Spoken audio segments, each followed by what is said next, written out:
How you guys doing? Welcome on in. Hi, Paula. Hi, Paula. Thank you for the lurk. I'm not gonna say that because I'm good streamer. I'm good streamer. But hello, welcome. It's the last stream of the year. It's the last stream of the year.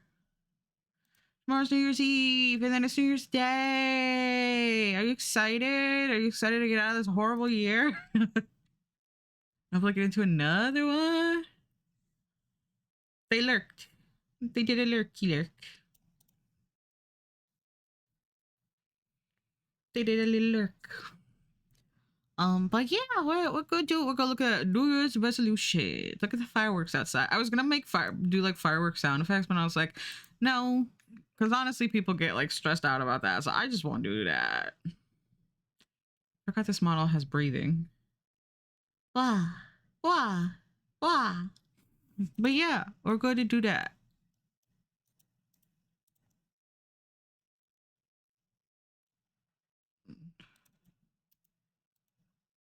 Huh. Oh, never mind. We're good. I got confused about something. Yeah, look, there it is.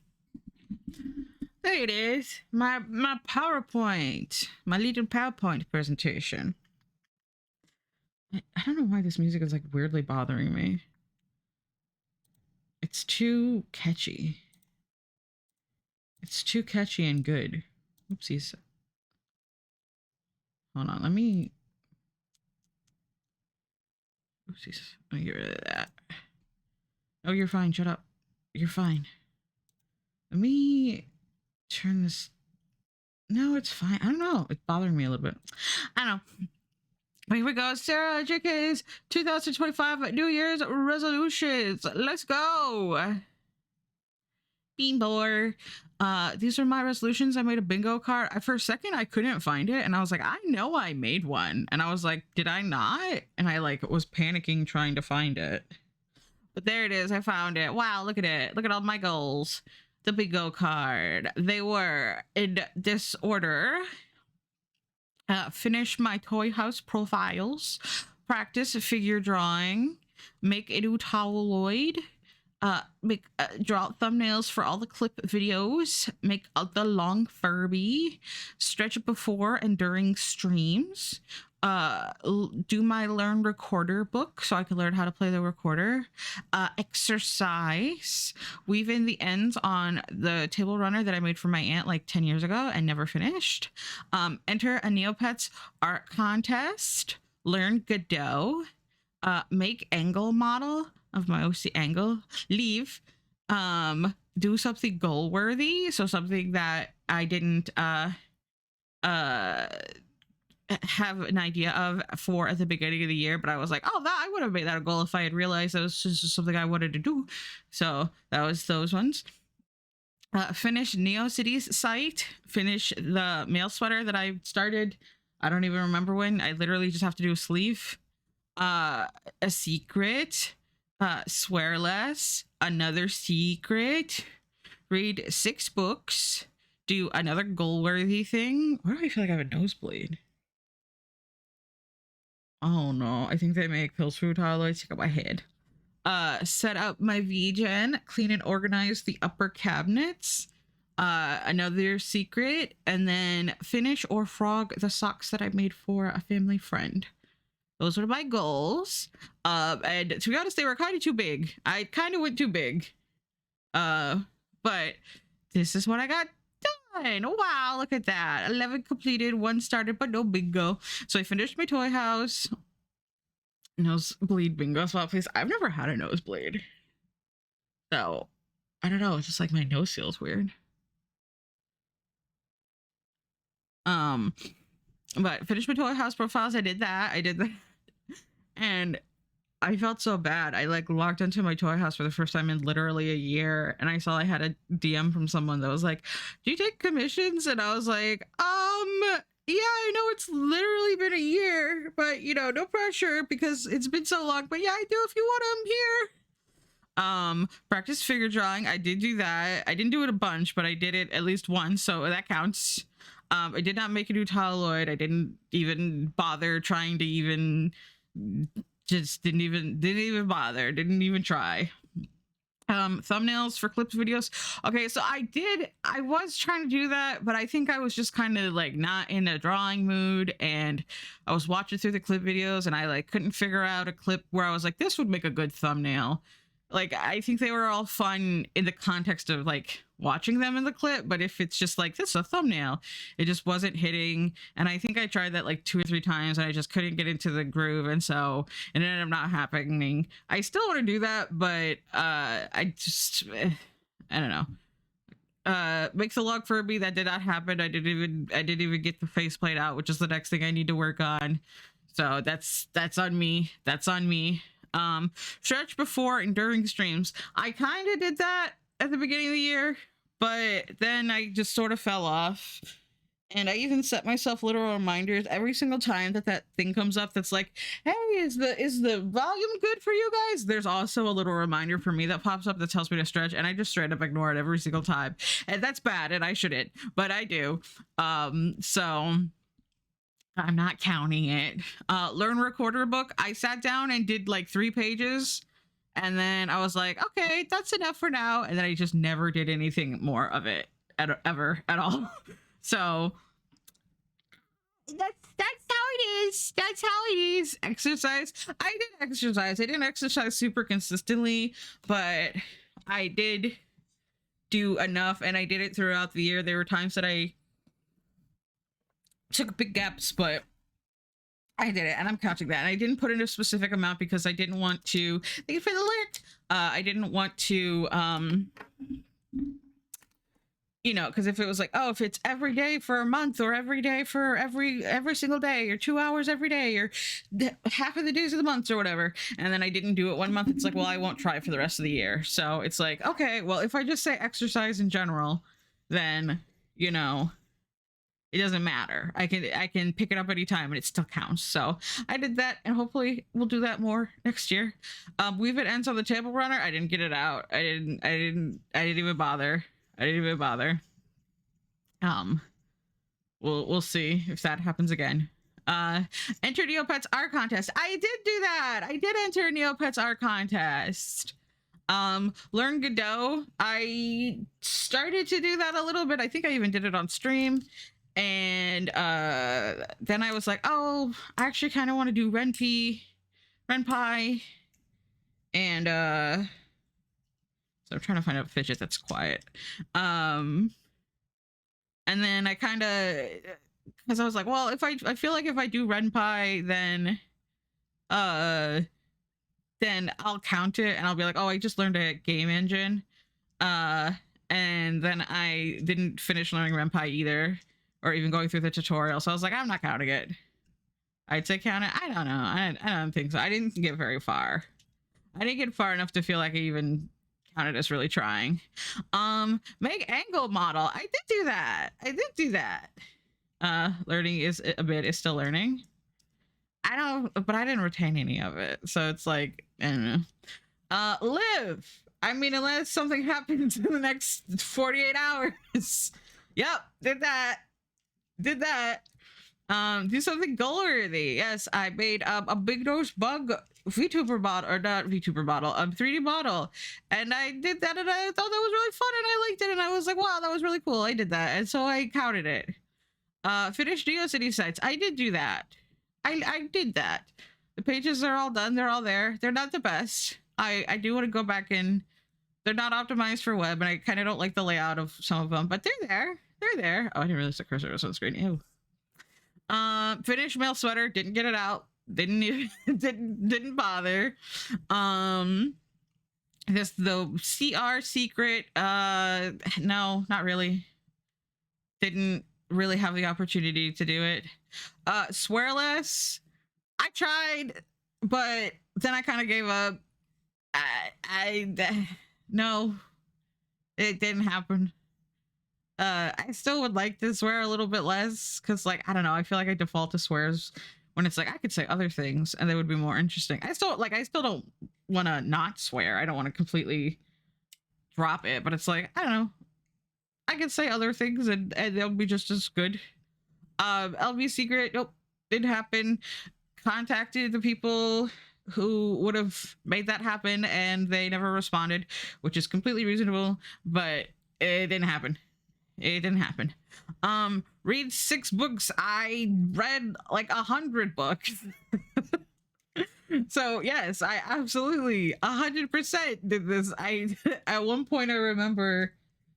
Let me see. Hold on Goodreads. I think it tracks your percentage, and I think it's like over 1,000% or something, several 1,000%. Because I was like, the year before I had done 5 books, I said read 5 books, and the year before that I said let's read 4 books. I have a notification. Yay. And yeah, what is my percentage? So I was like, let's just do 6. That seems reasonable. Oh no, it just got my recap. It doesn't have my percentage. Does it? I don't think so. I don't think so, but you know, whatever that amount is. How many of them were Batman? I think only 2. I think only 2 of them. Do something goal worthy. I had been wanting for years now to switch. We have a drawer in our kitchen that has. Oh, I was like, what does that sound? It's my fidget spinning. We have a drawer that has tools in it. It has like hammers and a tape measure and some zip ties and command hooks and screwdrivers and rubber band, you know, all that stuff. Like a tool / general household maintenance drawer, but like on a small scale, right?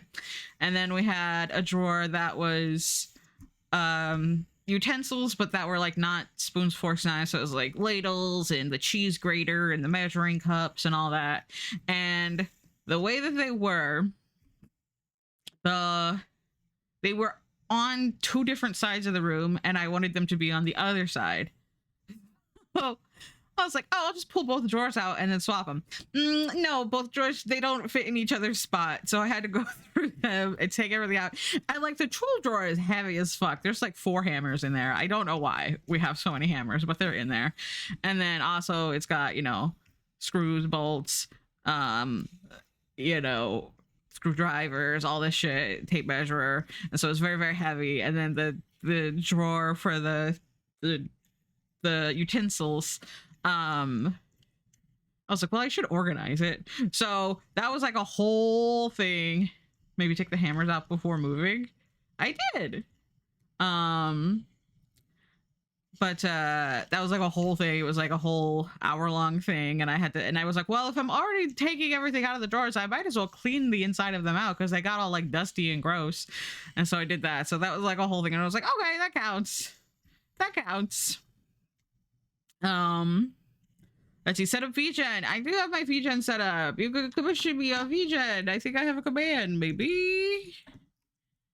It might just be commissioned. Yeah, look at that. You can commission me on VGen. Wow. So that's all set up. I'm actually in the process of getting verified. Hopefully that happens soon. Clean and organize upper cabinets. Now, see, I didn't do that, but because the upper cabinets, to get to them, I have to stand on the counter because they're so tall.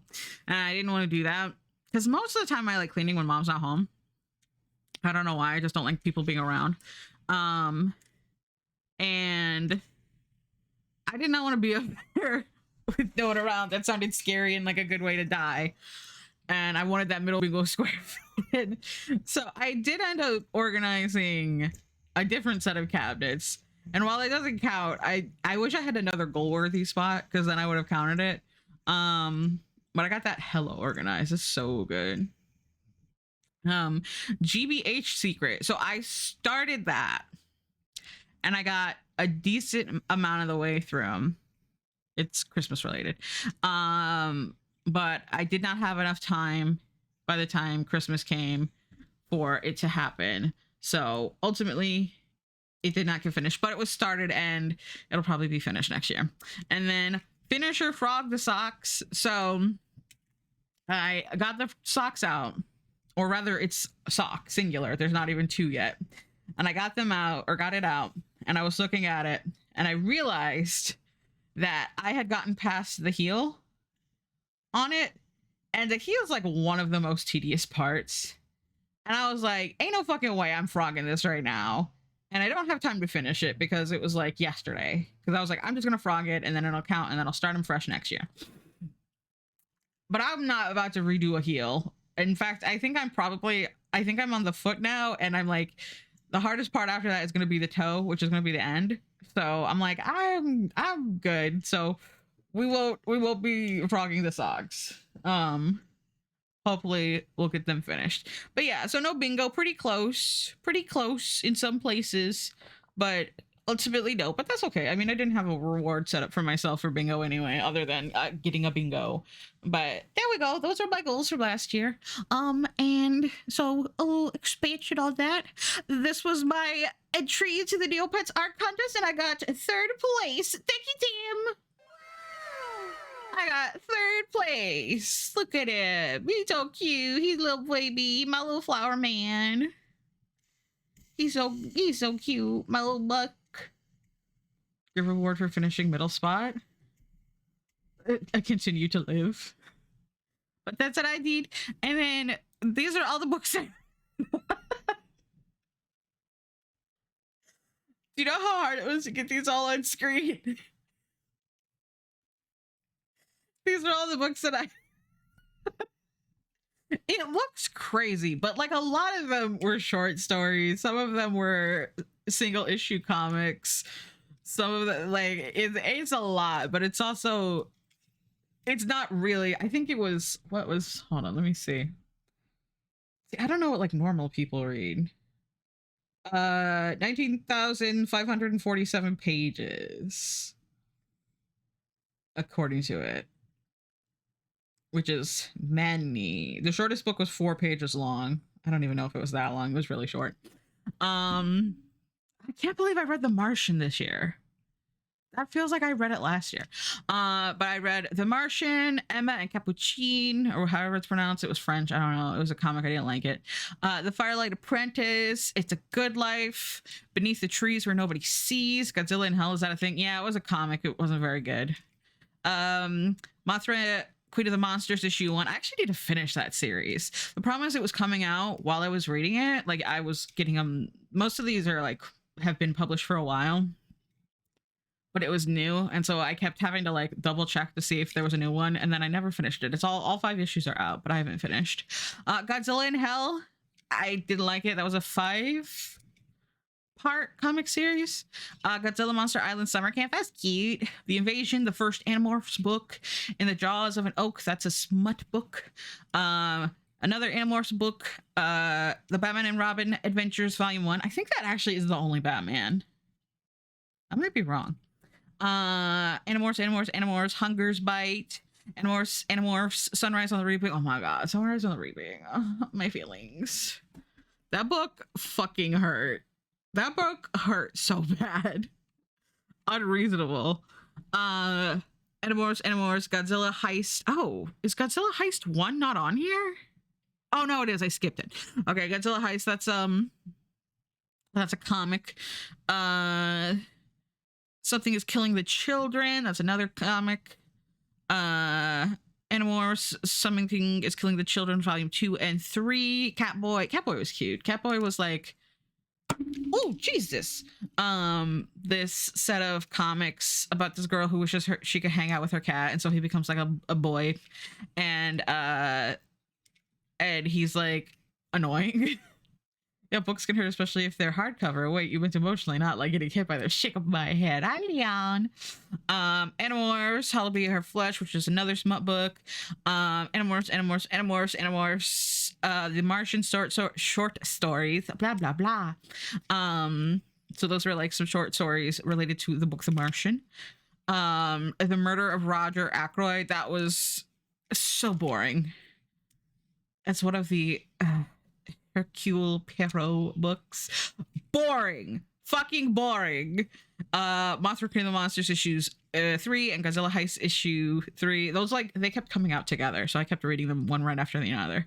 Animorphs, Adventure Times Volume 1, Best Buds. This was like a kind of reboot of Adventure Time. I don't know. it was okay. Dan's father. The Worst Ronin. That was a graphic novel. I did not like it. Is it? I don't. It like read like it was for middle grade, but then it had fuck in it a lot, like the word fuck. But I don't know. I just didn't like it. My Heart is a Chainsaw. That was the first one in the Indian Lake trilogy. It was okay. I just finished the entire series, and I'm having mixed feelings about it, but it was okay. Animorphs. We used to live here. Oh, we used to live here. So good. It was a horror novel. It was originally an r/no sleep story, and oh, it was so good. It was so good. It's getting turned into a movie, and if they make it a bad movie, I'm gonna be like, what the fuck? It literally, as I was reading it, I was like, this feels like I'm watching a horror movie.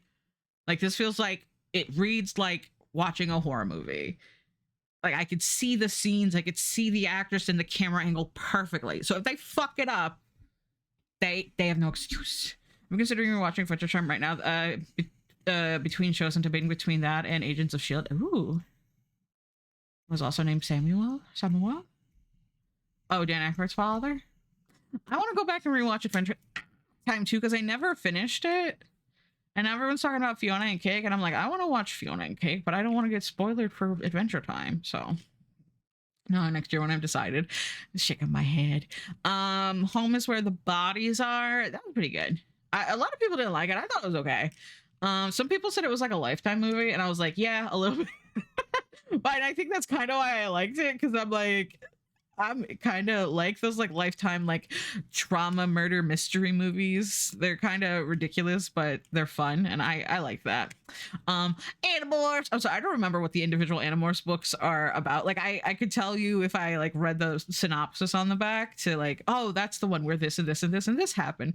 But like, they all have just like titles like The Escape, The Message, The Predator, The Encounter, and I'm like, how am I supposed to know?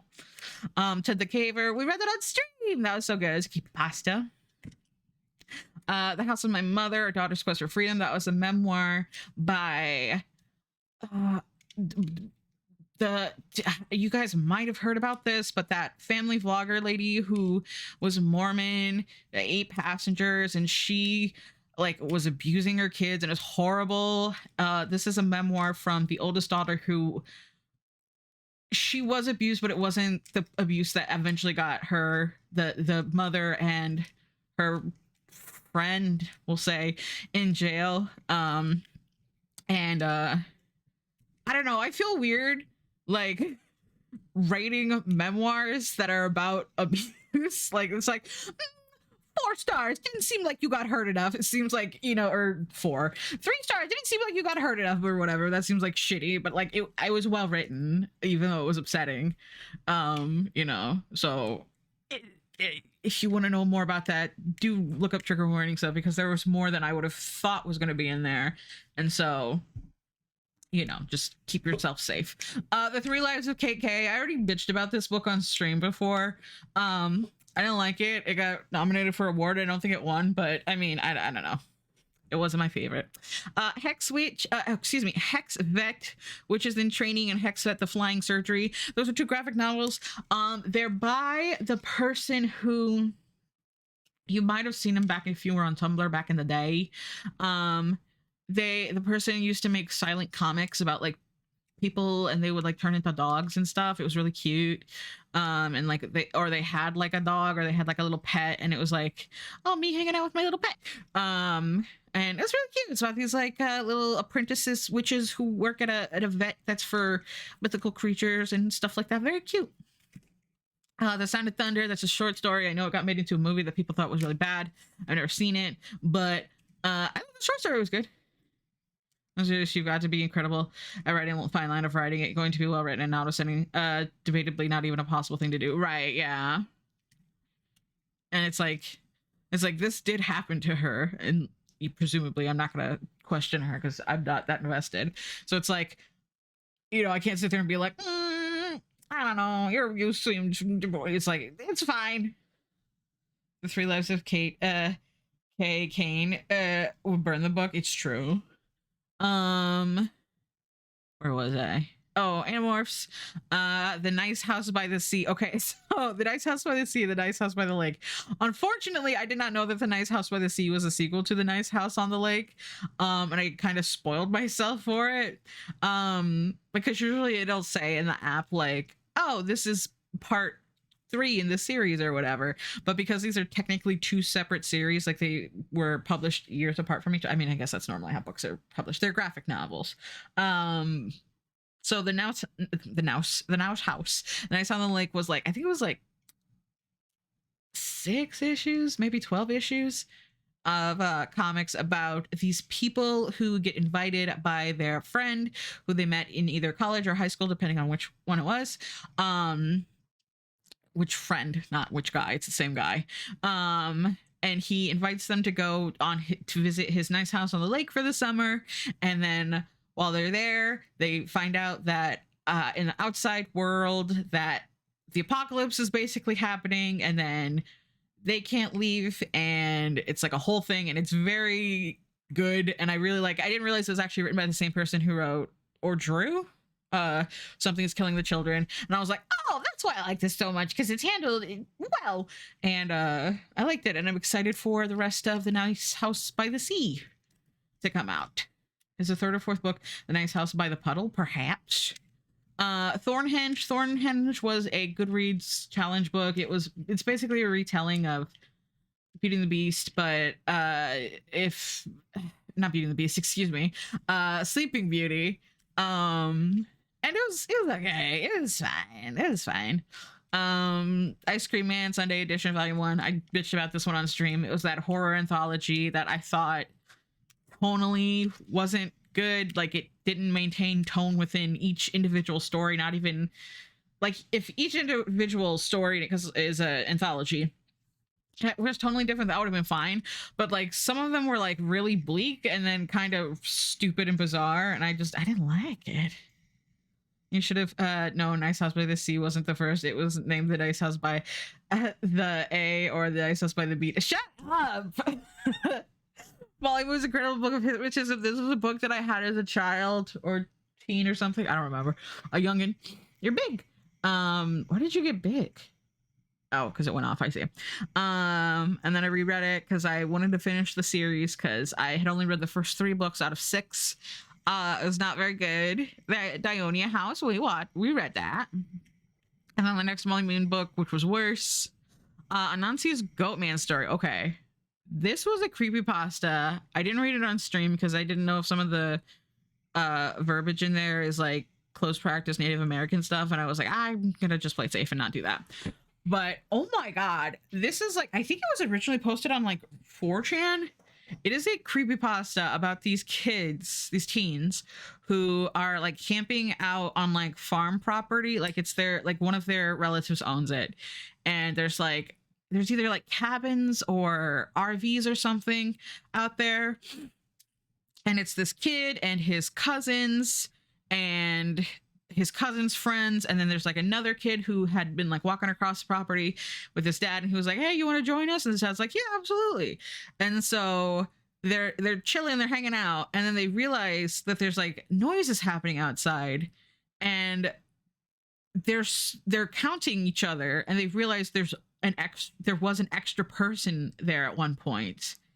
And so it just like keeps going, where they keep like freaking out because this Goatman person is like seemingly mingling in front of them, and like the way they describe the behavior is so, it makes my skin crawl. I can't even really think about it. Like, I'm not even gonna try to describe it to you, because it fucks me up so bad. Just the idea of like, you're hanging out and there's someone amongst you who isn't someone who should be amongst you is fucking terrifying. Teenagers consider me terrified without hearing anything else. I found a letter from my stalker. That was a creepypasta I read. It didn't stick with me that much, but I do remember it, and I think I did like it. I think it was fine. It wasn't like amazing. It wasn't terrible. It was very middle of the road. But it was fine. It was pretty good. Project Hail Mary. That's my favorite book I've read this year. I love it. I love it, love it, love it. It's another book by the guy who wrote The Martian, which was the first book. It wasn't actually the first book I read this year. That was the first book I finished this year. Among Us being terrifying on the court. Well, you just wait. Oh my god, it's so good. It's about this guy who wakes up on a spaceship and he's like, why am I on a spaceship? Because he has like amnesia, and then he like remembers that there's something wrong with the sun and it's gonna like kill all of humanity if he doesn't figure it out in time. But he has to like figure out who he is, and it's being made into a movie, and Ryan Gosling is gonna star in it, and I'm tentatively excited, but also I'm, because I didn't like the Martian movie, so I'm like, I don't know if you're gonna do a good job with this either. But I've heard some good things. Don't look up the trailer for the movie if you want to read the book, because it spoils like the first third of the book, and it's actually super annoying. But there's some stuff in it that I'm like, that sounds pretty good. That sounds pretty good. I like that. But yeah, so that's my favorite book this whole year. Convenience Store Woman. This is about it's a Japanese novel that was translated in English. Obviously, I didn't read it in Japanese because I don't know how to do that. It's about this woman who's very clearly like very autistic, which is fine. And she works at a convenience store, and everyone's just kind of like, you're autistic, and we kind of don't deal like they're nice to her on like a surface level, but when it comes to like the nitty gritty details about like basically behaving as you would be expected to in society when she doesn't conform, they like are very off put by her, and she's just like, I'm just trying to live my life. And it's like, it's kind of sad. And a lot of people are like, it's so funny, it's so ridiculous, and I'm like, it's kind of upsetting that this like if the author did not intend for this woman to be autistic, then I don't know what the hell she's doing. She maybe doesn't know what autism is, because this one was very clearly autistic. But it was very hashtag relatable. The books being adapted into movies always a roll of the dice. On the one hand, Lord of the Rings. On the other hand, The Hobbit. Yeah. With only a razor between. That was like a thing I had to read for a challenge. It was fine. It wasn't the kind of story I'm interested in, but it wasn't poorly written. I think I ended up giving it like 3 stars because I was like, this is whatever. Road to Riverdale, that was another one. That was a challenge to read. Not a challenge to read, but for a challenge. And it was basically just a compilation of a bunch of Archie comics, and they were fine. They were whatever. I've never had any interest in Archie comics before. So A Lover of Roses, that was a web comic. It was pretty short. I like that. I read it before. There's a worst adaptation of Hobbits. That's just a fun. Yeah. No, you're right. The Seven Husbands of Evelyn Hugo. So this one I read because a different book I didn't like was being compared to it, and I was like, fine, I'll read the other book. I'll read this one. This is like, I think, the most read book out of all the books that I've read this year by other people. Like, of all these books, this one had been read the most by everyone else. It was about this old Hollywood actress, like old Hollywood, not like she's old, but she is old, who got married 7 different times, obviously, to 7 different guys. And it's like, basically, she is telling her memoir in a to another lady, and they're talking about it, and there's like a framing device that I thought was interesting. And it's like really cool to like go through this woman's history and talk about the ups and downs of old-timey Hollywood. You're hungry? I wish I had a clean pan yesterday to make an egg pan. Who goes there? This is the book that inspired the thing. It's kind of like Among Us.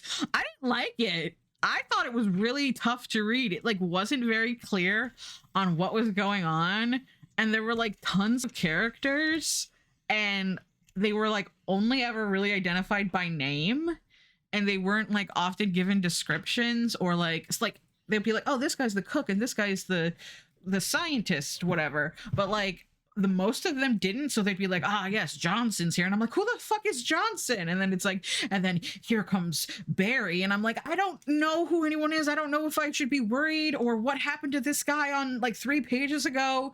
And I didn't like it.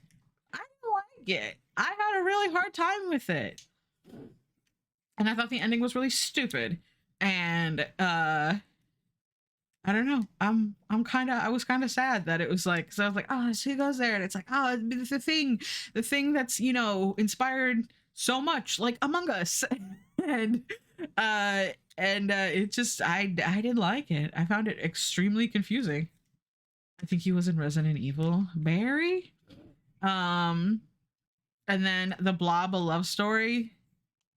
This was one of my least favorite books this entire year. It has, gosh, it's about this this girl lady, she's, I don't know, she's like 20 or something, and she is,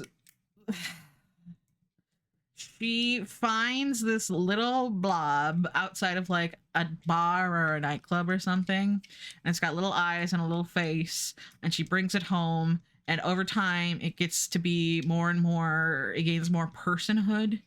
um and except that's really not what the whole book is about. The whole book is about her, and she's just like one of those people who's like, I'm kind of a shitty person, and I kind of ruin everything for everyone, and I acknowledge that, but I also don't seek to improve. And so she's just kind of shitty to everyone around her, and she's like, yeah, I know it's pretty shitty, but also like, that's just kind of how I am. And it's like, cool, so you just accepted it and are not trying and will never try to improve. And she does eventually by the end of the book, but it was just like, I don't like you at all. I just like, she just sucked, and it was clearly like trying to say something about like how to be a person and learning to be a person, while also this blob was learning to be a person. And like at one point the blob like disappears for like a good chunk of the book, and I'm like, is this even coming back? Like, is, I didn't want to, and like there's no love in it, and it's just, I don't know. It's a thing that is inspired so much, then jumped here into Among Us instead of the thing.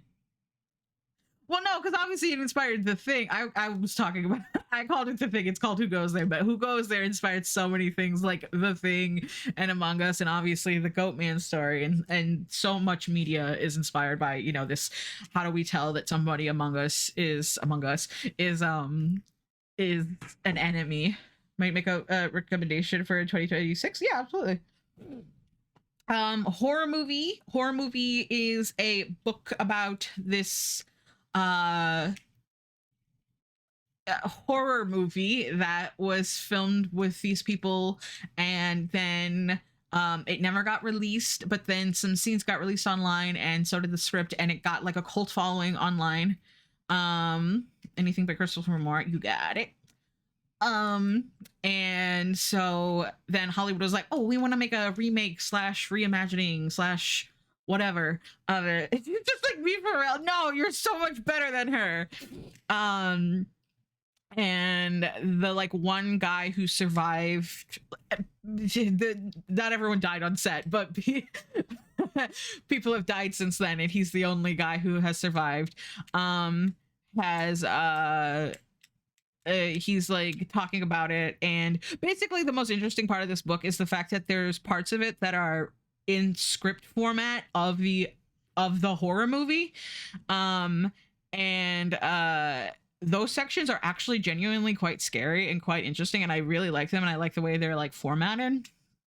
The rest of the book is kind of, it's fine. It's fine. It keeps jumping back and forth between like main character and then back in time with the movie, and then the script. A Dirty Job, Lamb, or You Suck being the standouts in my mind. Oh, okay. Before horror movie, the book, the movie, and the video game tie-in. Horror movie, the book, the movie, the video game. Okay, so here's the thing.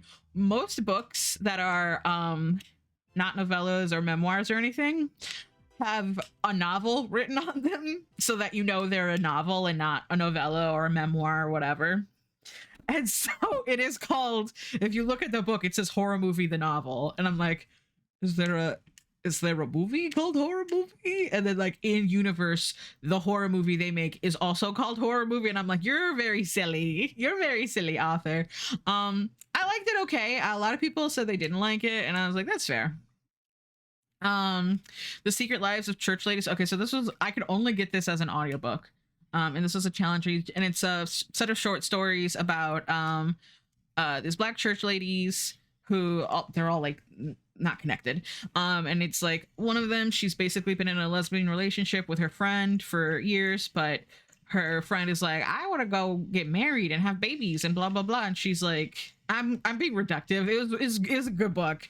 But and she's like, really, like, is our relationship not good enough for you? And I was like, oh, that's really interesting. And then there's one about a little girl and her mom is like having sex with the preacher guy or priest or whatever, church man, and he's like married and he has a kid, and so it's like, huh, interesting. And then there's one, my favorite one was about, it was like a letter from this one family to, there was like their father, he was like the baby daddy to a bunch of different babies from a bunch of different ladies, and they were sending a letter to like their one sister that they never had gotten into contact with, and they were just like talking about all their stuff and their family and you know, ups and downs and this and that's and dirty laundry and stuff. And I was like, oh, this is like so fun, and it's really cute. And that was my favorite one. And there was another one, but I always forget what it's about because it was like the shortest one. It's about these two people who were like, their moms were sick or something. I don't remember. Putting the form of the movie in the title leads to interesting confusion when it gets adapted to different media. For a real example that I know of exists because I played the Lego Movie video game. Oh, that's what happened to me. I played Hey Arnold the movie the game. And that's what I always called it. I guess scratch it and they'll swap you suck for blood sucking fiends to keep the trilogy in order. Okay. It was pretty good. Another Molly Moon book. This one was worse than the last. The Giver. Oh my god, The Giver. I talked about this on stream too. But this is a book that was on my school's library shelves on display for basically my entire elementary school, going my whole elementary school career.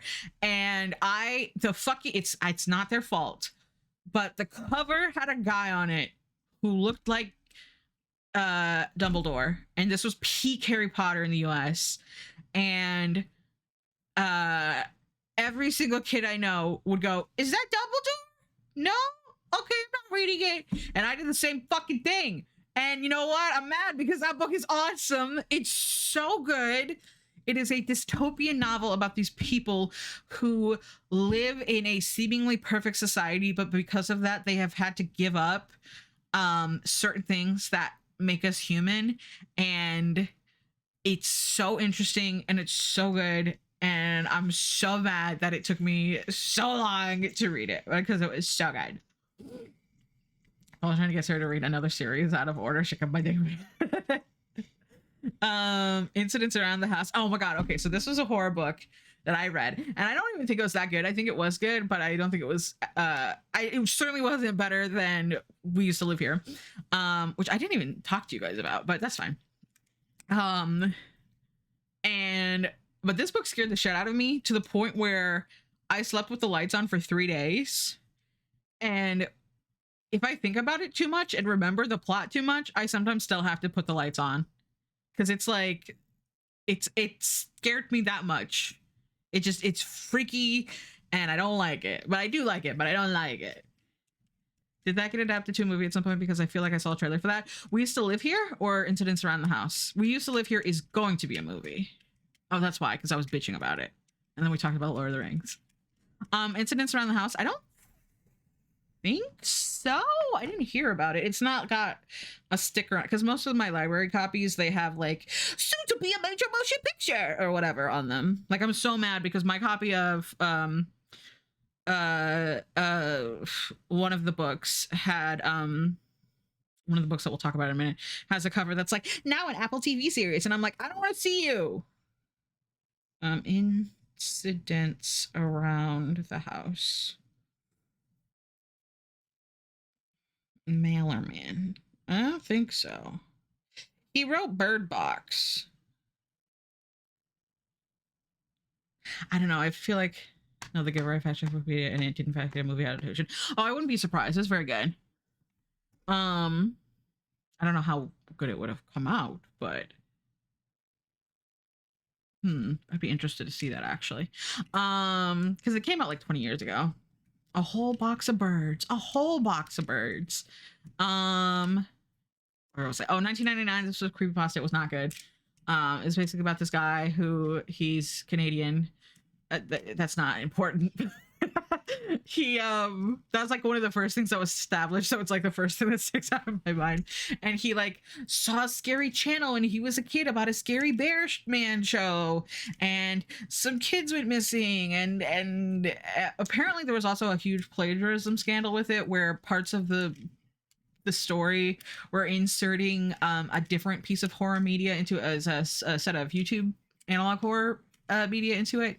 And according to the author, they were like, no, it didn't. When they uploaded it to the Wikipedia or the creepypasta wiki, people inserted that into it. I didn't write that. But then people are like, well, it flows really badly unless you put those back in. So who knows? Yeah, I never saw the movie myself, just the trailer, and was established movie based on books can be good or very much not that. Yeah. I think that would be. I think that movie would be very tough to do because I think there's a lot of ways to fuck it up because it's very like it's making a statement. It's making a very specific statement, and I think that that statement could get lost by Hollywood. Not even that it's like against Hollywood. I just think Hollywood wouldn't be able to maybe handle the subtlety of it. But yeah, it's just like a very shitty creepypasta. Another Amorphs. Okay, All Systems Red. That was the first book in the Murderbot diaries. Oh, I got way okay. Like I read 21 Animorphs books this year, and we'll see. I read 10 Murderbot diaries books. And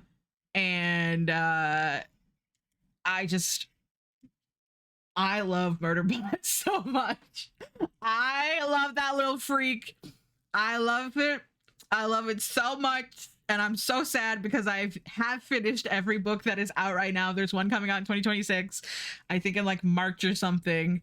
But I'm so sad because I want to read more Murderbot. And there is no more Murderbot for me to read. But yeah, that was the first book, and oh, it's so good. Christmas Carol, though. I'm gonna be so real with you. I hate A Christmas Carol. I think it's a bad story, and I'm tired of seeing it get adapted over and over and over and over again. Do something else. Do Gift of the Magi. Not Hollywood is a king of subtleties. Just look at the subtext and social commentary in the live action Transformers films. I'd leave it over about. Shut up. But yeah, so all systems red. I will say I don't like the titles of the Murderbot diaries books. They all have these like, I don't know, they all have these like vague sci-fi titles, and I'm just like, ugh. Let's see. Molly Moon, Mickey Minus, and the Mind Machine. That was the last book of that set of books that I read as a kid. That was the first new one, and it was awful. It was awful. And I was like, I don't know if I'm going to read the rest of the series now. I might. I kind of do want to know what happens next, but I'm also like, Jesus, if they're going to get progressively worse and worse and worse, I just don't know if I want to deal with it. Another Animorphs. Misery. Oh, Misery. Based Stephen King. I was gonna say based on the movie, but no, the movie's based on it. Misery was so good. I was worried. I was like, oh, I love Misery. That's like my favorite horror movie. I have to sneeze.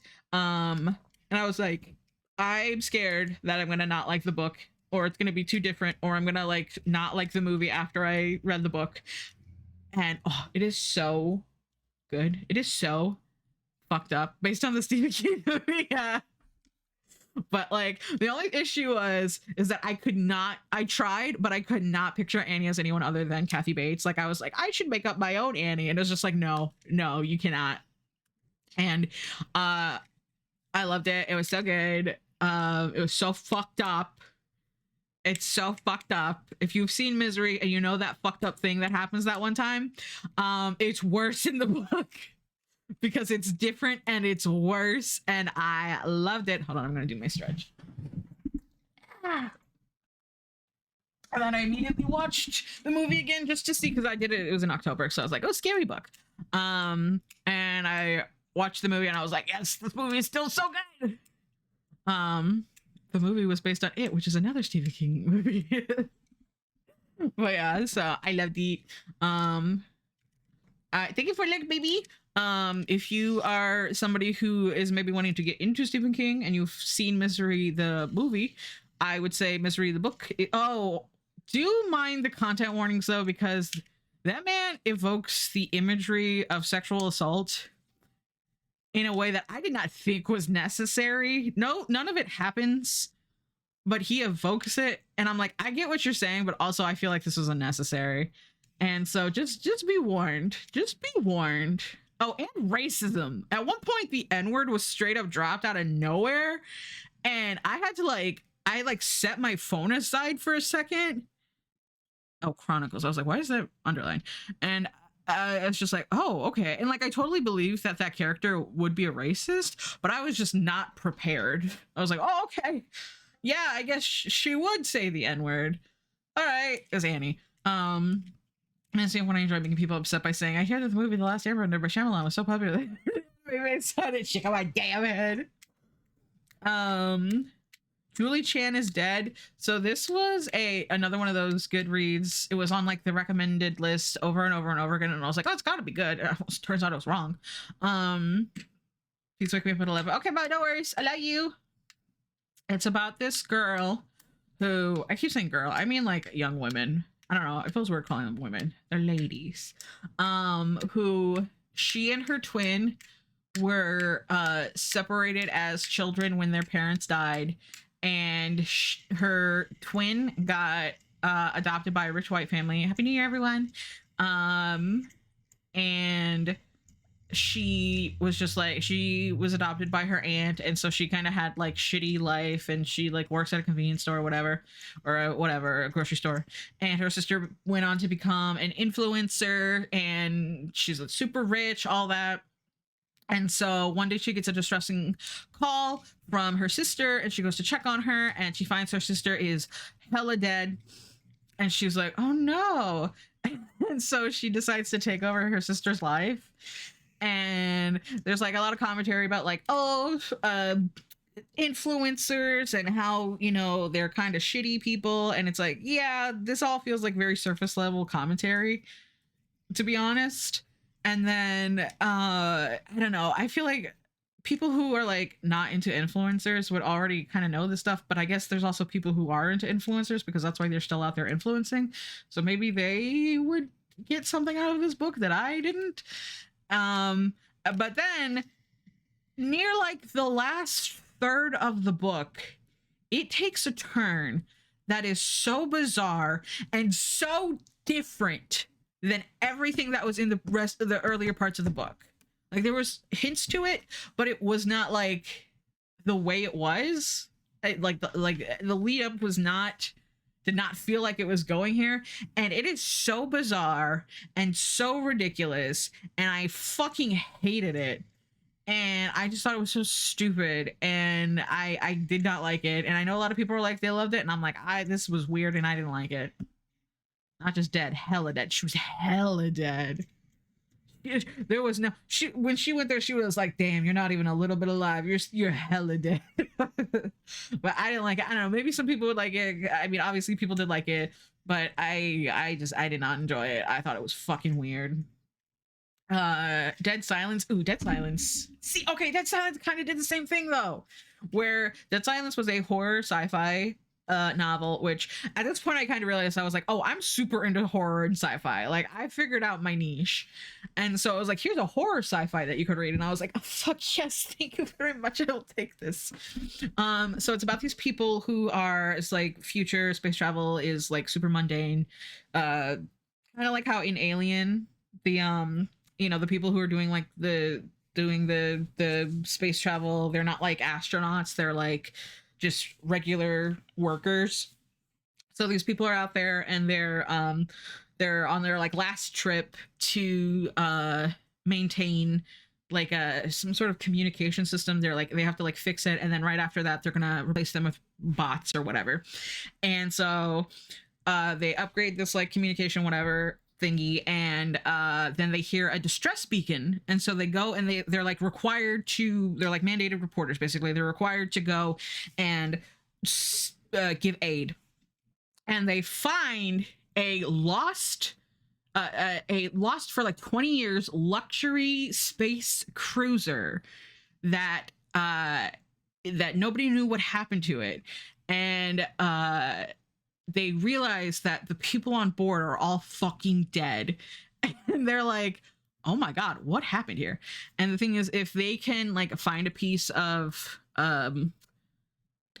basically a piece of information that says, hey, we found this ship, we lay claim to this find, they'll get all of like the reward money for it. So they're like trying to do that, and things go pretty fucking scary. And that part was really good, and it was like it keeps going back and forth, because the main character that we're following, it's like it's got a past future thing where it's like, oh, the past when we were on the boat, and the future, not the boat, it's not a boat, it's a spaceship. In the past where we were on the ship, and then in the future where it's after everything happened and everyone but her died. So it's like, okay, what the fuck happened to everyone? And this is no spoiler, this is revealed like right away. And that was really good until like the very last bit of it, where it was like, okay, we explained actually what happened and what made all the scary happen. We're gonna get ads in a minute. And now it's more like an action thriller than a horror. And I'm like, okay, I mean, I guess we could do an action thriller, even though I was really into the horror sci-fi thing, but that's fine. So it didn't really stick the landing for me, but the first part of it was so good. It's so good. And next we have Murderbot, more Murderbot. Again, an artificial condition. I don't like the titles. This one was better. The title was actually at least mentioned in the book, but Murderbot, so good. I can't tell you really about it because it spoils the first one, but it's so good. It's so good. The Left Right Game, that is a creepypasta about it's actually so fun. So let me take a drinky because my mouth is being dry. So it's this creepypasta about the Left Right Game, which is this game where if you're driving, you take a left, and then you take the next possible right, and then you take the next possible left, and if you keep doing that over and over, you start to like encounter things on the road that aren't what you think they are and aren't what they should be. I prefer the Left Wrong Game myself, but whatever. Shap. And so it's about this they're basically like a convoy of like multiple people who are like, we're gonna go play the Left Right Game, and there's like this reporter, and she comes and she's like, oh, I'm gonna report on this story, and it's an Arno Sleep story, so it's in parts. I think it was in like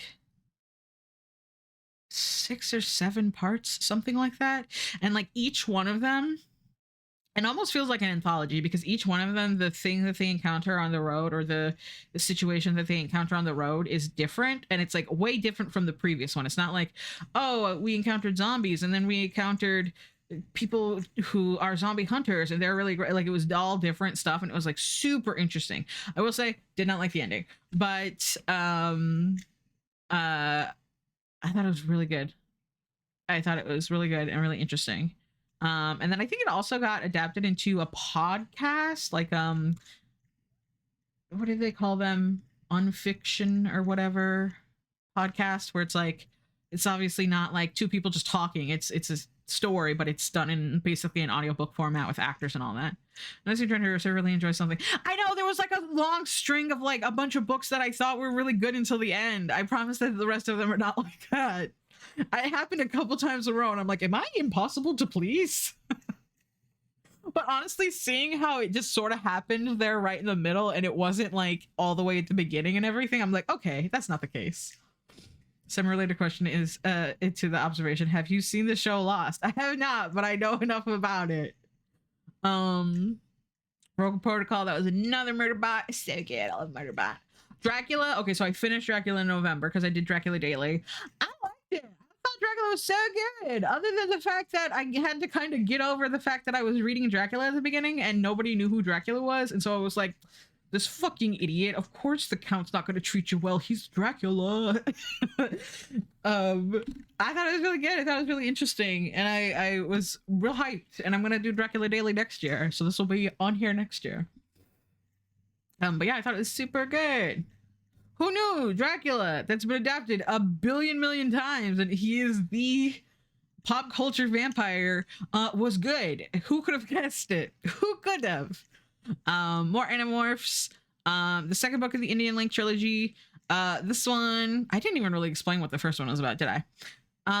This one is about, this one was honestly my favorite of the three because it takes place in winter and like I could feel how cold it was. Like I read this in, when was this? Because I know Misery took up a lot of October. This is probably in November. And I was just like, I'm so cold. Like reading it, even though it wasn't cold out, really. Exit Strategy, that's another Murderbot. Murderbot 4. And then Home is Murderbot 4.5. Actually, it's got a longer title, but I didn't copy it down. So basically, sometimes there's stories that take place in between two books, and they're written after. And so the like various reading websites will call them like book point whatever. So this was between 4 and 5, but unfortunately there was a couple who I did not realize existed, and so I ended up reading them later, but that's fine. So then I read like the next one, which is compulsory, which is Murderbot 0.5, which is like a prequel to everything, which is like, it was like a short story. It was only like 3 or 4 pages. Network Effect, that's Murderbot 5. Animorphs, I also accidentally read this one out of order. I accidentally skipped this Megamorph because it's not in the list of, because like it's Animorphs 1, 2, 3, 4, 5 through 50 something, and then the Megamorphs are their own little series, but they do take place in between some books, but they're not in like the listing. So I was like, oh shit, because Cassie's like, in 19 she was like, a dinosaur, and I'm like, wait, did the dinosaurs already happen? And I'm like, shit. So then I went back and read it, and I was like, damn, this would have been better if I had read it in order, but it was okay. I will argue that Lost is like 1,000% better on a second viewing. Most of what keeps viewers engaged in the first viewing of Lost is they kept stringing along with mysteries and questions, and most of what disappoints is that a lot of these questions, the answers end up being either it doesn't matter, so we're not answering it, or something anticlimactic. So on the second viewing, you know all that ahead, and you can just enjoy what actually is there. That's what I heard. I heard that like a lot of people do still really like Lost, even though the ending was bad because, or it was disappointing. So I have considered going back and watching it. It's not completely off my little list. Hold on, I lost my place. Oh, fuck, I forgot about this one. My dad finally told me what happened that day. This is a creepypasta that certain parts of it were well written. There were like the author could clearly write some really good scary scenes, but like the overarching narrative wasn't good. And I'm just gonna spoil it because it pissed me off. The ending is basically guy who is obsessed with another guy in maybe a gay way, and also wears women's clothes in maybe a queer way, turns out to be the psycho guy. And it's like, cool, so it's a man in a dress. That's awesome. Great. Glad there's more of these. And I was actually so pissed. And it's so funny. A lot of these are recommendations that I got from a YouTuber named Davis Morgan. He actually just friended me on Goodreads. I think he friends everyone. Oops, I just smacked my phone into my screen. But I was looking through his comments because I was like, I thought this was really shitty. And all the comments were like, oh, it's a gay guy. It's a gay guy. Cool, great. Love that. And I was like, okay, I'm glad I'm validated in being fucking annoyed by this. And basically everyone else like agreed, and I was like, cool, good, I'm glad. So I wouldn't necessarily recommend it. I know that guy's written other stuff. I'm kind of whatever. And also some people are saying that the author is like a gay furry, so like dude's not like MAGA probably, and not, you know, whatever. So but it's just like falling on these like horror tropes of the guy in the dress did it. It's just, it fucking pissed me off. After that, Murderbot 2.5, because I didn't know it existed. So I read it later. It's okay though, because it came out later. Okay, so earlier this year I had read Beneath, in fact it's right here, it was like the 4th thing I read. I read Beneath the Trees Where Nobody Sees, which I skipped over. Between the Trees Where Nobody Sees is a horror graphic novel about the this serial killer who she's a serial killer. She's doing her serial killing, and then one day another serial killer shows. This sounds silly, but it's good. Another serial killer shows up in town, and this person's killings are a lot more public and brutal, like the aftermath of the killings. They don't kill people in public. And so the serial killer that we're following, her name's Samantha, she is trying to find this other person, because if they keep going snooping around, they might come find her. And it's drawn, and the art style is like that of Richard Scarry, the little worm that drives the apple. So it's like this really kind of adorable art style, and it's like very beautiful, but then it's like they're all like animal people, but it's like murder, and it's really good. It's so good. I think it actually recently got converted or adapted into a webtoons as well, which is like a vertical scrolling comic site. So I think you can read like the first couple chapters of it over there if you want to try it. I don't know how well the adaptation to the webtoons format is handled, but if you want to try it, I definitely recommend. Yeah, it would have been so disheartening if you had gone to the end, been annoyed, and then checked online and everyone was like 10 out of 10, a masterpiece. Yeah, exactly. I was like, am I kind of weird? And I think I checked the comments before I even watched the video. And they were all like, this fucking sucks. And I was like, okay. And then I watched the video and he was like, yeah, it wasn't that great either. And I was like, yeah, okay. The copy of the serial killer beneath the seas where nobody trees. This sounds silly, but it's good. I mean, almost anything can sound silly if you describe it. So like as a group of friends go for a walk and lose a piece of jewelry, and the terrible rings. You're so right. So I believe Beneath the Trees Where Nobody Sees, it was last year, because I watched a comic channel. He usually does like hero comics. He does Cape Comics. He does Batman's and Iron Man's and all that, right? And then he was like, oh, my favorite horror comics of the year, and Beneath the Trees Where Nobody Sees was in there. And I was like, okay, I'll check it out. It was so good. It was so good. Thank you for Lurk. And so then I go on my little reading app, and I see Beneath the Trees Where Nobody Sees, Rite of Spring, and I'm like, hold on a second. So it's a sequel series to it. And I was like, aha, look at me reading series in the correct order. And so the first 4 issues are out. There's 2 more, I believe, coming. And basically it follows the sister. This is 8 years later. And it's the sister of one of the people who went missing. And we, the audience, knows that he was murdered. And it's her trying to find out what happened. And we're like, oh, is she gonna find out? And so it's really interesting. So I read the first 4 issues that were available. The next 2, I think the next one's coming out in like March or something, or February. Like, it's gonna be a minute, and I'm like so sad because I got to read the first one. It was like, I think 12 issues or something, 6 or 12 issues. That's usually how the runs go. And I got to read, it was like a whole book. Like they had compiled the entire thing into one book. So I just read it all in one go. And this one I'm having to wait, and I'm like, oh, I'm so upset. It's spaghetti, but it's so good. I love it. If you want to read a horror, just be warned that it's graphic. It's a horror. There's dismemberment and shit. Okay, so just be aware. But it's so good.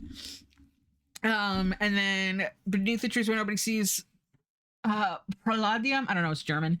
It's a prequel, basically. I think it was a Comic-Con exclusive. I found it horror. But if I can't go to Comic-Con, I should be able to just get it other places. Just saying. It's good. It is a prequel, and it kind of explains the origin of the situation. Hardly even know. Shut up. The river. Okay, so the river is a sequel. I think it's supposed to be the direct sequel. So there was a book that I read last year. I think it was like one of the first books I read last year. It's called Hatchet. I know this was like in the US, it was like a common excuse me, school like reading assignment thing where you'd read Hatchet, where it's about this kid who his parents are divorced for, and like it's the first time that he's going to see his dad, and he's flying over the Canadian wilderness in a two-person plane, and then the pilot has a heart attack and dies, and so the kid has to survive in the wilderness, and I eat that shit up.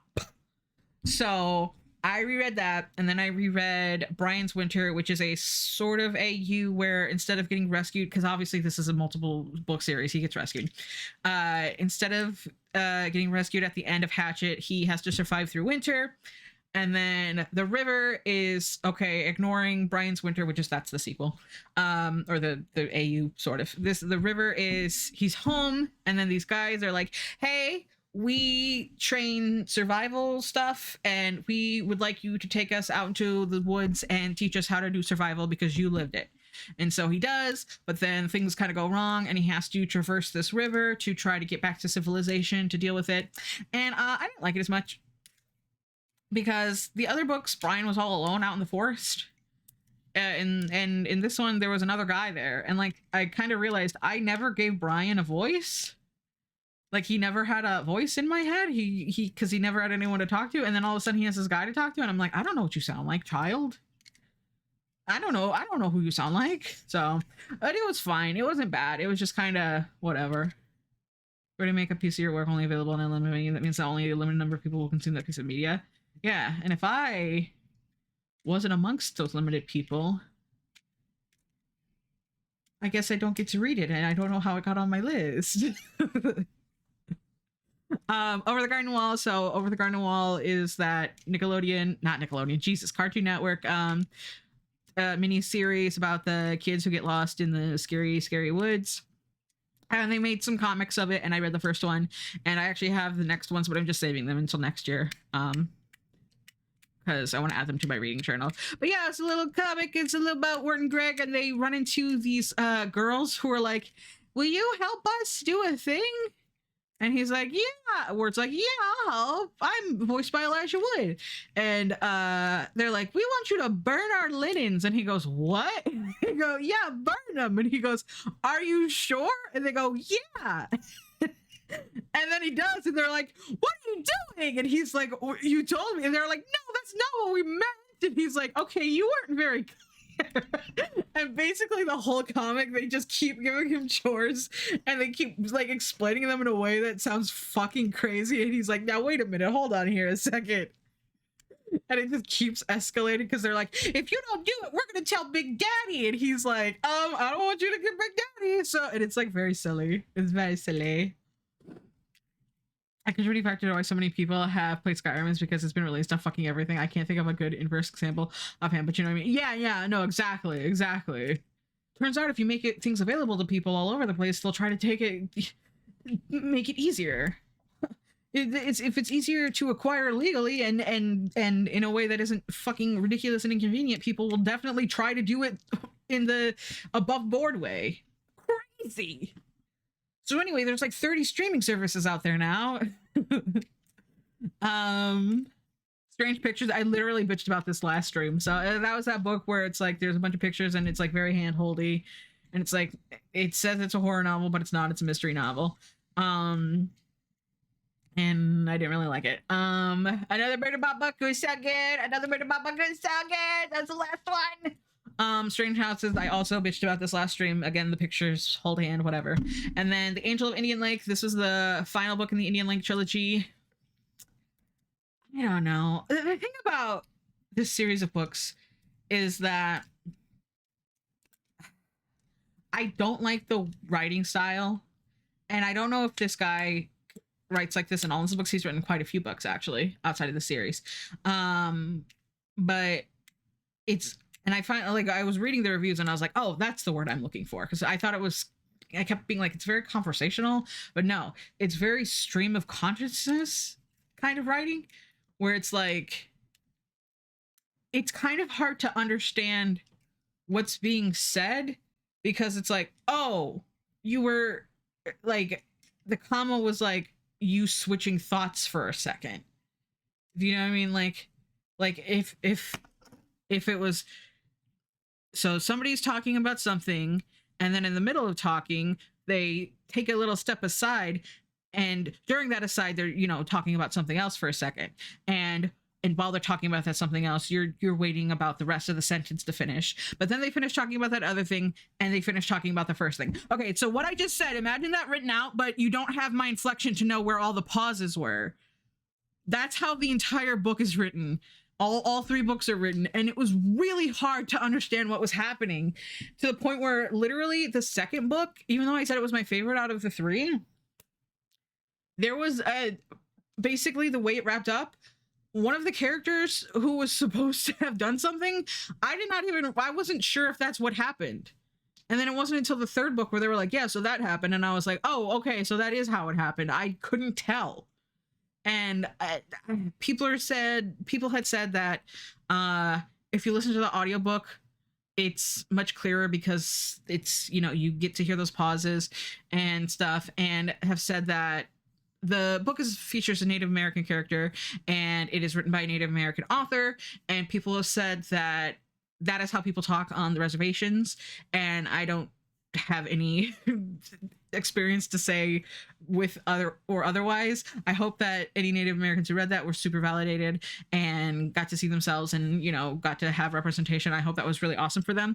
But for me, it was very hard to understand a lot of the time. It was actually very frustrating, and it took me way longer to read any of them because I just did not want to go back to it. And then I'd start reading and I'd be like, oh, this actually is interesting. But then I'd be like, oh, I have to get back to that weird reading style. I don't like it. So I've heard other work by him is really good. I might try. I heard The Buffalo Hunter is good. I've heard The Only Good Indians is good. So I'd be interested to see it. But if it's all written in the same sort of format, I think I'm gonna just not, because I can't understand what's going on, and it's very frustrating. Nintendo refuses to make their old games easily accessible. Also, Nintendo. What do you mean people are emulating those games? Yeah, exactly. Like, it's well known, it's well documented that when media becomes easy to obtain in people's regions and not like, and has a, you know, a above board way to do it, piracy goes down. Huh. It's weird that you don't make it, you shoot yourself in the foot like that. It's kind of strange. But yeah, so those are all the books that I finished this year. There are a couple of books I did not finish. I DNF'd. Hi, Ner. How you doing, baby? Look on in. The first one was She's Sweet Home. That's a lot of books. It was many books. This is a manga series about a little cat who gets adopted by a little family. And I had to stop reading it because the cat was sad that it missed its mom, and it made me sad. And so I couldn't read it anymore. It made me too sad. And I'm pretty sure I had read it in the past, parts of it in the past, and I was like, this is too sad. The cat kept crying for its little mommy. What genre are most of these? Sci-fi, horror, and the Animorphs, they call them fantasy. I don't think they're fantasy. I think they're sci-fi.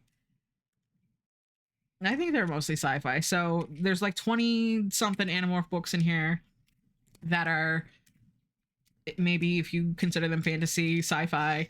10 Murderbot books, which are sci-fi, a couple more sci-fi, and then a lot of horror. And then there's a couple that are, we can look at my Goodreads thing and I can actually show you the chart of all the genres. Yeah, like apparently the movie and TV show piracy was way down back when it was Netflix and it was the only streaming service and they had fucking everything on it. And because the average person would be like, oh, I could get a sketchy website to commit a crime, or I could just watch it on Netflix, and which would probably sharing an account with my family anyway. Yeah, right. Like, it's ridiculous. The Haunting of Hill House. This is a book that I have tried to read multiple times because it's one of those books that's been adapted a bunch of times. And I've heard it was really good, and I know that the author is well regarded. And I just could not get into it. I don't know. Maybe I got to read something else by her, but yeah. In My Dreams, I Hold a Knife. Okay, so this is a book. I read the first chapter, and I was like, I'm not reading this anymore. It was another Goodreads recommendation for their challenge book, and it's this girl. She's like, It's just she's just so immediately unlikable, and like it was clear that's how she was supposed to be written. This wasn't like the author couldn't understand what they were doing. Like clearly this character was supposed to suck, and I was just this was, I think it was right after I finished the Blob, a love story, and I was like, I'm not doing this again. I'm not reading a book with a protagonist that I can't fucking stand. So I just like bumped off of it, and I was like, nah, I'm good, sorry. um Beyond All Reason About Jesus is Alive. Okay, so this was another Goodreads recommendation, blah, blah, blah. I stopped doing these after a while. This is a series of short stories that were, I don't know, they were just weird and I don't like them. The Book of Cold Cases. Okay, this wasn't my fault. This was a book that it's like a woman who runs a true crime website. I think I pitched about this on stream one time. And or like she like a forum for people to talk about cold cases, and she's like friends with a guy, what, I don't know, I didn't get very far because then I looked online because something about it annoyed me, and I went to see what other people's reviews were, and somebody didn't mark their review as a spoiler, and it spoiled it for me, and I was like, cool, thanks for that. So I was like, well, I guess I'm not gonna finish this because now I already was like kind of on the fence and now I have it fucking spoiled. So I don't know. That book might be fine, but hopefully I'll pick it up eventually. I'll forget what it was and then I'll pick it up again and read it. I was sidetracked. What were your thoughts on Chi Sweet Home? I DNF'd it because the cat was sad and it made me cry. It made me big cry and I was like, I can't deal with it. It's making me too sad. I've never read the Animorphs books, but it's basically, but based entirely on what I've heard about it from the series of multi-hour video essays I've watched, sci-fi does seem like a better classification of fantasy. Fantasy is all about, yeah, let's have fun time, escaping the troubles of life in the fictional world, and sci-fi is more like, hey, there are some troubles in real life recontextualizations in an attempt to get people to think about something differently. Yeah, like to me, it's like fully sci-fi. Like, yes, the fact that they turn into animals is fantastical, but it's not magic, it's science. Like it's quite literally science. It's alien science. So I'm like, why are these marked as fantasy? So yeah, if you like, we can pull up my graph later, like I said. If you look, my like fantasy bar is super wide, but honestly, like it shouldn't be because I don't think Animorphs should be classified as fantasy. This year was slow for think I read nothing. That's so valid. I just like really got into reading this year. What else? Oh, Tales of a Fourth Grade Nothing. If you, I don't know if you Super Fudge, the Super Fudge books. This is a book that a teacher read to me in like, or read to us in like, I don't know, fourth grade, something, probably fourth grade in hindsight. And I started to read it, and then I was realizing like, oh, this is like very much a book for children. And like, I knew that, but I was like, this is a little too much of a book for children, and I'm kind of bored with it. I think I was in the middle of reading Dead Silence, and I was like, I need, or maybe we incidents around the house, but I was like, I need something light that I could read right before bed, because I can't read these horror books before bed. I will have nightmares. And then after I finished the horror book, I was like, I don't want to read this anymore. I didn't read anybody watch the show a few years back with some folks recall it was pretty decent. Yeah. Like, I'm fully on board with Star Wars being classified as space fantasy, not sci-fi, at least the core 9 films, because those are meant to be fun adventures in space. Okay, so I don't know if this is a thing in movies and cinema, but in books, Star Wars would be classified as what's called soft sci-fi, where it's more about like relationships and emotions, and hard sci-fi, which is what a lot of my sci-fi is more about like science and math. And actually Murderbot might be soft sci-fi. It might be in the middle. It might be like kind of squishy soft, squishy sci-fi. Also, like, no shade to soft sci-fi. I think that's fine. I think it's fine to read soft sci-fi. It's not like soft, like you're a pussy, but like just this is hard because it does maths, and this is hard because it does, or this is soft because it does emotions, you know, whatever. But yeah, so Star Wars is probably like soft sci-fi, and Star Trek is maybe a little more hard sci-fi, probably a little both, probably that squishy sci-fi. Adventures more into the sci-fi outside the core films. Yeah. And then I have a couple books on hiatus where I'm like, I'll probably get back to them. So the first book I actually started reading this year was Inkheart, so it technically should be above The Martian. And I got like halfway through it, and then I got really bored with it. And I don't know. It was another one of those books that my teacher read to us as a kid, and my fifth grade teacher, I remember. I remember her name even. And I liked it. I liked it a lot. It did get adapted into a movie with Brendan Fraser, which I was saying wrong last stream, and I saw a TikTok of him saying it correctly, and I was like, darn it, sorry. After I just did the whole thing about people saying your name wrong, I was saying it wrong too. But yeah, I like got through halfway, and then I was like, and there's like 2 more books in the series that I was like, maybe I'll read them, and then I kind of got bored with it. I don't know. Maybe I'll try to find a synopsis of up to where I was and then get back into it. Narnia's only helpful up to a certain point. Oh yeah, big agree. Disney High. So this is a book that was about kind of like the behind the scenes of the things going on during the peak Disney Channel, Lizzie McGuire, even Stevens, That's So Raven era. And it was supposed to be like, this was like right after that Nickelodeon documentary, or right around the same time that Nickelodeon documentary came out about all the like fucked up shit that happened at Nickelodeon in the 90s. And it was kind of supposed to be the same thing. And I didn't get very far because the way that it's written, and I don't mean this as bad as it sounds, because I think the way I'm about to say it actually is like really shitty, but it kind of has like a BuzzFeed article kind of tone to it, where it just like it's almost a little bit overwritten. And I was kind of like getting like irritated with it. And it wasn't bad, but I was just kind of like, considering what the subject matter that this is supposed to be about, I wish it didn't have this like onlineification of it. It just, I don't know. And then A Lonely Broadcast. Okay, this wasn't bad, but it just kind of wasn't vibing with me. And I was also, it was in the middle of October. It's a horror book, and it was the middle of October, and I wanted to read scary stuff, and it just kind of wasn't hidden, but it wasn't bad. I was just like, I want to read something else. And I think this was right when Dead Silence came out of my holds at the library, and so I was like, I want to read this. So I put it on hiatus. But it's about a lady who takes a job running a radio station, and it's in like an old fire watchtower, I think.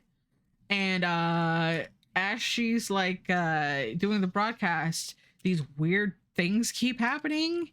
And the thing is, she's like really nonchalant about it. Like, she's like, oh, outside of my window there was a bird with human eyes, and I'm like, bitch, what the fuck are you talking about? What do you mean? And she's like, yeah, pretty strange. But anyway, back to the oldies, and I'm like, girly. And then she'll be like, oh, sometimes I hear like voices coming from the drains, and like, it's a little bit comedic, and I think that's the point, but I'm like, you're kind of severely underreacting. And I like, I think I got a couple chapters in, and there were like little vignettes of scenes of little events, and it didn't feel like there was like an overarching through line for it. It just felt like, yep, here's my like a journal almost. Like, here's the weird thing that happened today. Here's the strange thing that happened today. And I'm like, is there gonna be like a plot? And there's a sequel. I don't know. People said it was like Tales of the Gas from the Gas Station. I've never read that, so I don't know if that's any good or if that's a decent comparison. But I kind of just fell off. So I'll probably pick it back up. But but I don't know, it just kind of wasn't doing it for me.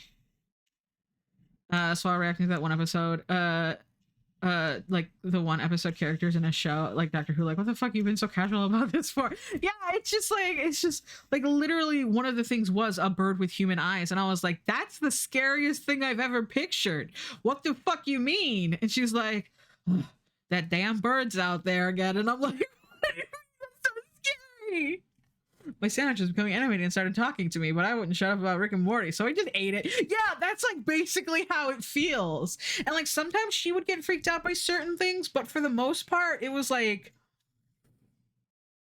I don't know, like certain things were just like, she just was too nonchalant about it. It's just like, freak out a little bit more. I'm scared for you. It's weird that you're not scared for you. But yeah, so that's everything I read this year. I think hopefully I kept track of everything. But yeah, so I think it ended up being 109 books. Oh, that's my favorite song. It made it. Let me check. But buddy books. The sort of nonchalance about weird shit can work with the comedic setting, but it sounds like they was going for more of a horror spoopy feel. I think it was trying to go for comedy. I just think it wasn't landing as well as maybe they intended. Like I do think it was meant to be like 111. Wow, what a nice number. Oh, and I am reading the Jaws logs right now. I didn't put that because I was like, I don't have room. But it's just a log of the making of Jaws. I think I talked about that last stream. But yeah, I don't know. It just was I think it was just starting. My throat is like hurting. I think it was just starting to ramp up into like a plot, but I was just like kind of like I want to read this other book. And I think what happened was, so I get all my books from the library basically, and sometimes the books will say like 6 people are waiting or 2 people are waiting, and if I see that, I'm like more motivated to read that book as quickly as possible, but also still maintaining my enjoyment of it. So I believe A Lonely Broadcast wasn't. And so, but another one of my books was. And so I was like, I'm just going to prioritize this book that other people are waiting for. Because I know that when I'm sitting there waiting for a book, I'm like, finish! Release it to me! Reinforcing Christopher Moore recommendations. Sounds like it's a similar vein, but done better. I will look into it. But yeah, so those are the books I read this year. I didn't realize this slide was going to be on the screen for so long, but I mean, here we go. Disrespected this channel. Oh, bye. With your presence, and you would do well to shut your. Oh, you know what? I want to make a thing. I forgot I was going to do that. Okay, they didn't get. I was going to make a thing so that as soon as somebody gets banned, that their avatar, it makes them do the hide command, and then they just don't show up anymore. Because last week we had someone with a nasty name, and I didn't realize that their thingy was on screen for so long, and I was like, oh no, be gone, bitch, be gone. But yeah, so those are books I read this year.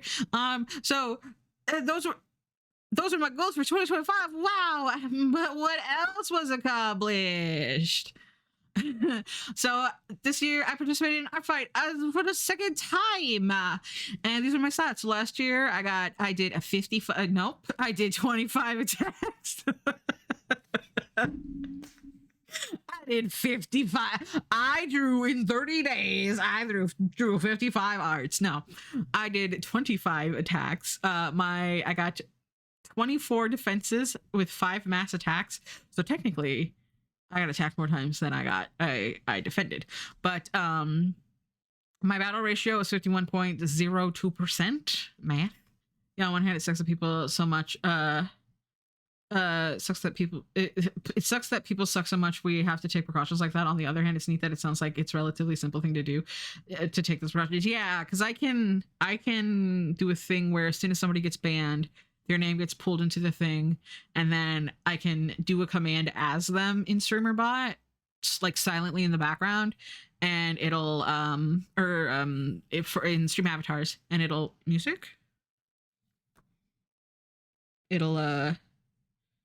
just snap them away. Thanos snap them.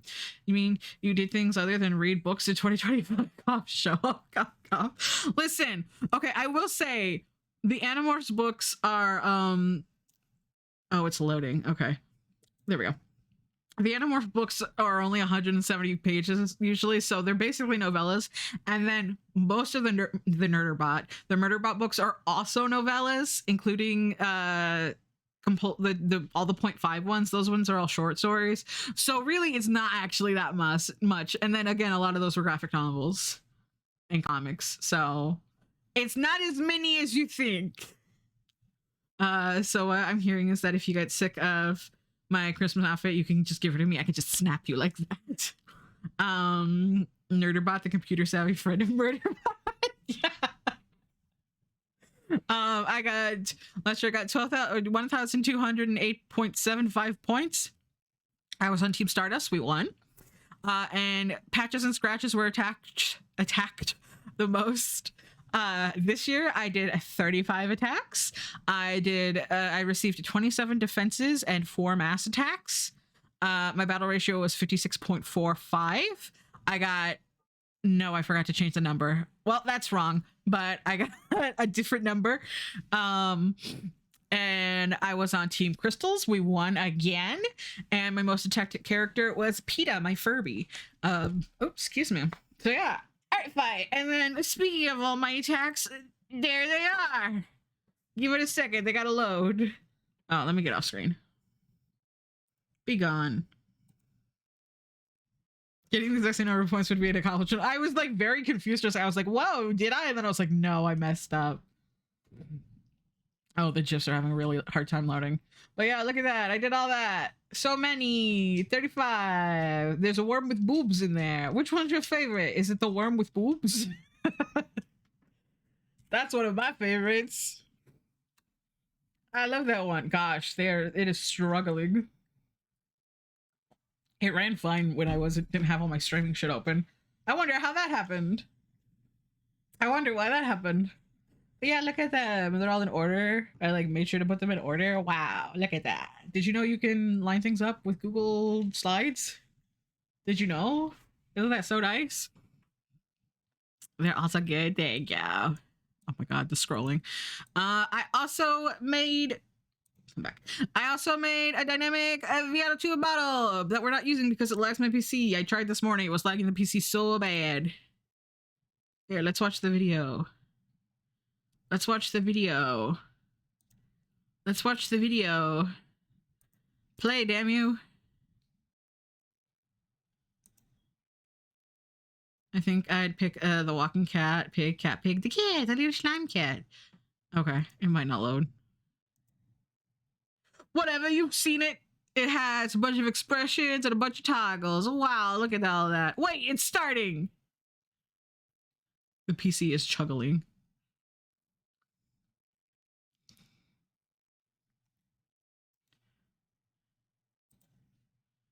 Come on. No, I clicked off of it and it stopped playing. No. Like, dynamic model chat, we like it to this computer. I don't. It really doesn't. It gets so mad. Load. You can do it. It's a minute and 20 seconds. Come on. Oh my god, the struggle is real. Is it gonna load the whole thing and then play? It probably is. My little fro. Look, there I am.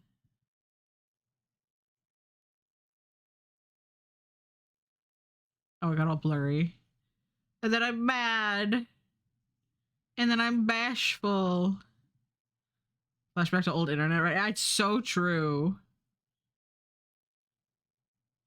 Is it really that hard to play a YouTube video in a Google Slides? Like, seriously? I think it's close to the end. Yep, yeah, the little dance.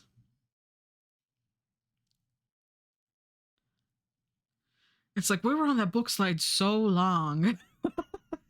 Can we go back to the book slide? My sunglasses. And then I think it'll... Oh, the eye bags. Imagine the dial-up noises these days. Googly eyes. I didn't put these in order. Whoops. Bald. Bonk. Oh, which didn't load correctly. Whoops. Boop. Pet. Outfit. And then the drawing arm. Yeah. Wow, look at me draw. What if I could do that? I need to clean my computer. Yay. Oh, God. That was scary. I don't like that. I also did 28 die doodles. Look at them. Wow. Batman load. I love just a distinct memory of my entire family waiting around our family PC for 5 minutes for a 3060p trailer for the two towers to load. Batman. Okay, well, Batman doesn't want to load. He wants to be mysterious. Yeah, look at all those die doodle pictures. Oh wait, I'm in the way again. Be gone. Look at them. There's so many. They're so colorfuls.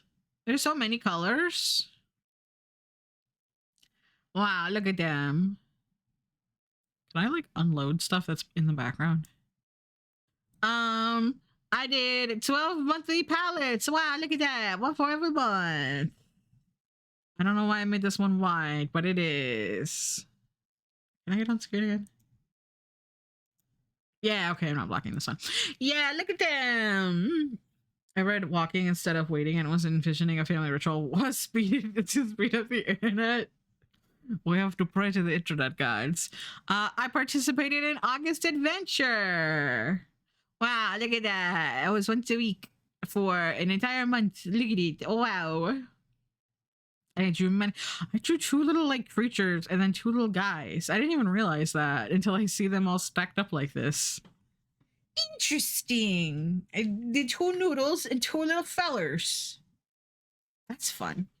I released two new VTuber models. It's Violet and Burrito. The sheep and the sloth. Look at them. Look at them go. I forgot to put Violet's name up here. Whoops. Whoops. I released 4 new emote packs. Wow. The bee, the cat, the ghost, and the white character, your character here. White character? I don't know. Remember we were all salty with the trailer, including spoilers about a character development that immediately happened like 1/3 of the way through the movie. Not that it spoils, not that it was spoilies for us. We were all huge nerds in the family and had all read them. That's how I feel about watching the Project Hail Mary trailer. But what next? Can you unload everything in the background, please? Because we're still lagging. We're still lagging. Hold on. Can I tell it to... No, don't change it back. Okay, it's fine. It's fine. But what next? What's going to happen next? And it could be listed my goals for 22. Oops. 6. I want to exercise. I exercised last year. I think I did a decent job. I'd like to do it next year too. And if I make it a goal, it's a thing. Work on Spanish. I downloaded a new language learning app that I'm gonna try, and I'm gonna put it on my little bird app, not Duolingo Finch, and I'm gonna see about doing it and try to do it and do it. You better computer. Your computer may be laggy, but it's doing better than Straight which is frozen. Shut up. Shut up. Goal worthy. So I'm gonna put more goal worthy thingies on my bingo card because I thought that was smart and clever, and I kind of wished I had more. Because I don't think I need to know everything that I'm going to do the whole year at the beginning of the year. I think that's kind of silly in hindsight. Complete previous year's resolutions. I have 2 years of resolutions written down. I probably had more previous years, but I didn't take care of them. So, or keep track of them, rather. So, I think that's good. That way, I don't have to put them on my bingo again this year. I can just do whatever, and I have many, many things, and I can try. I'm glad you understood the joke I was making rather than actually being concerned about the... Yeah. Participate in art fight. I want to do that. Like, I'm probably going to do that anyway, but I feel like I should have put a gimme on my bingo card, so I'm going to do that. And yeah, art fight. I love art fight. Even if I only do one little thing, it'll be a thing that I can do. Post 1 art piece a month, because I like having the little thing that I can go, oh, look at all the things I did in 12 months. Look at all my art. I actually have one that I'm going to post later. Look at all the art I made once a month. I like that. Um, complete one knit or crochet project a month. I have not been knitting and crocheting in a long time, and I have so much yarn. My family keeps giving me yarn, which bless them, I want it, but I haven't done it. And like, no, I just like I want to get back into it. Read and review 50 books. I need to review my books. I sit here and I bitch and moan about them, but I'd like to actually review them. And I know I did 100 this year. I don't want to try for 100 next year. That sounds scary. If I get there, I get there. If I don't, I don't. But I think I can do 50. I think I can absolutely do 50, especially since I have like 3 graphic novels lined up immediately. So I think that'll be good. Thank you for looking, baby. Watch and review 1 movie a month. I don't really watch movies all that much, and I don't know, I just want to, there's movies that I'm like, oh, I want to watch that, and then I like never do, and I feel like I should just do that. I should just do that. I want to play 30 minutes of 12 games, because like I have so many games in my backlog. I have like 400 games, and some of them, and most of them I got for free. Like the vast majority of them I got for free through various sales and deals and primes and bullshit. And I'm like, I should just try to play them. If I play 30 minutes and then I'm like, this game is shitty, then I don't have to ever play it again. But at least I tried. Start book journaling. So that's you basically make a little book and you keep reviews and you keep stats and stuff. I was working on it this morning actually. I bought a journal, a little dot journal. And I'm gonna try, and I have a bunch of like art journaling supplies, and I'm like, oh, I could put stickers in it and stuff, and I think it'll be super fun. Now, does the 30 minutes include troubleshooting flashbacks? Like, I'm gonna say yes, because if a game is so troublesome for me that in 30 minutes I can barely play like 2 minutes of it, I'm like, okay, I tried, and we're moving on. I think that's fair. Inventory craft supplies. I cannot tell you how many times I go through my craft supplies to find something, and I'm like, oh yeah, I forgot I bought this. And it's like, I shouldn't be doing that. I should know what I have and not, you know, like that's ridiculous. That is just ridiculous. So I want to inventory it and like be like, okay, this is on the shelf, this is in this box, this is in this tote, this is in this location, and just keep track of it. Upload 2 clip videos. I actually had a clip video that I was going to be working on and try to post before the end of the year, but it just didn't work out that way. So you'll probably get one like in the middle of January, and then probably have one by the end of next year. Or yeah. So clip videos. You guys have clip videos. A secret. There's a secret thing. I know what it is, but you guys don't. Ha ha ha ha ha ha. And then live. I'd like to live. Personally, I think that would be pretty rad. So here's hoping. Put that one right in the center as always. It's saying you don't expect to find something in your craft supplies, meaning it's a craft surprise. Yeah, exactly. I was like, oh yeah, I did buy these months and months ago. Secrets don't make friends, Swa. Listen, I don't remember what it is right now, so I can't even tell you if I wanted to. And I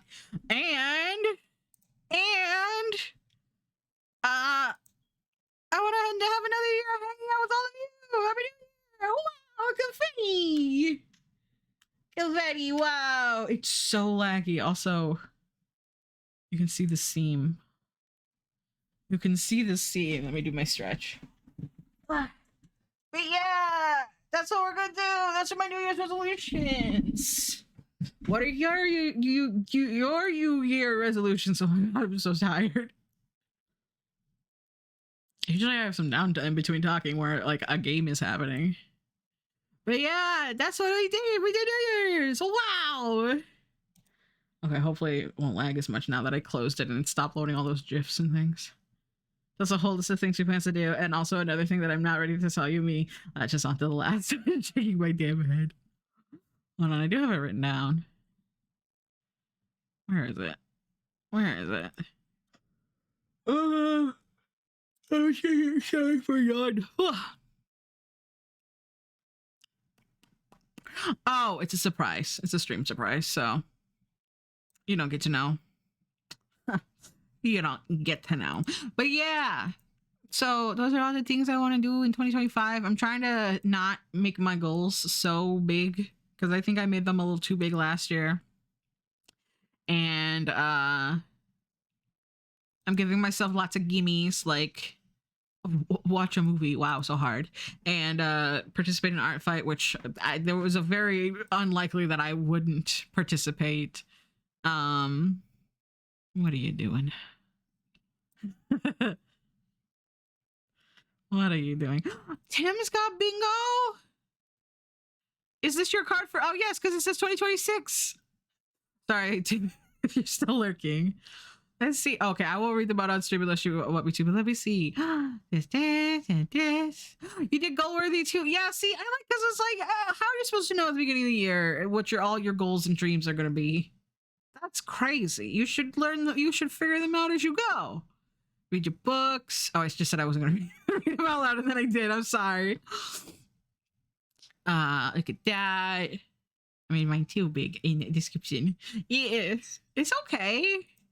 I see it. It's good. I see. It's okay. Share on stream or no? I don't want to put your shit out there. I mean, I guess it's in Discord, but that's different because this is also going to get put on YouTube, so it's different. You can. Okay. What would be the easiest way for me to? I guess I just probably do this. Copy image, and then.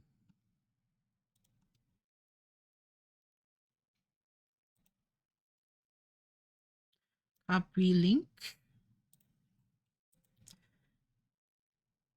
OBS, please.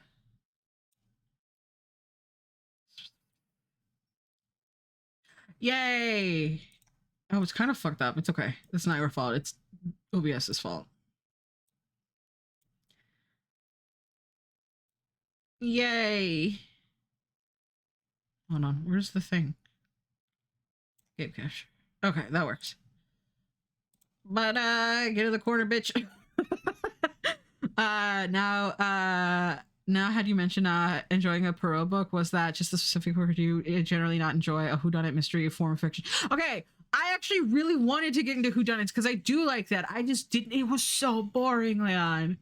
I generally enjoy that form of fiction, but not that specific. It's just a movie I could recommend. Yeah, I did want it. Knives Out is actually on my list of movies that I want to watch this next year.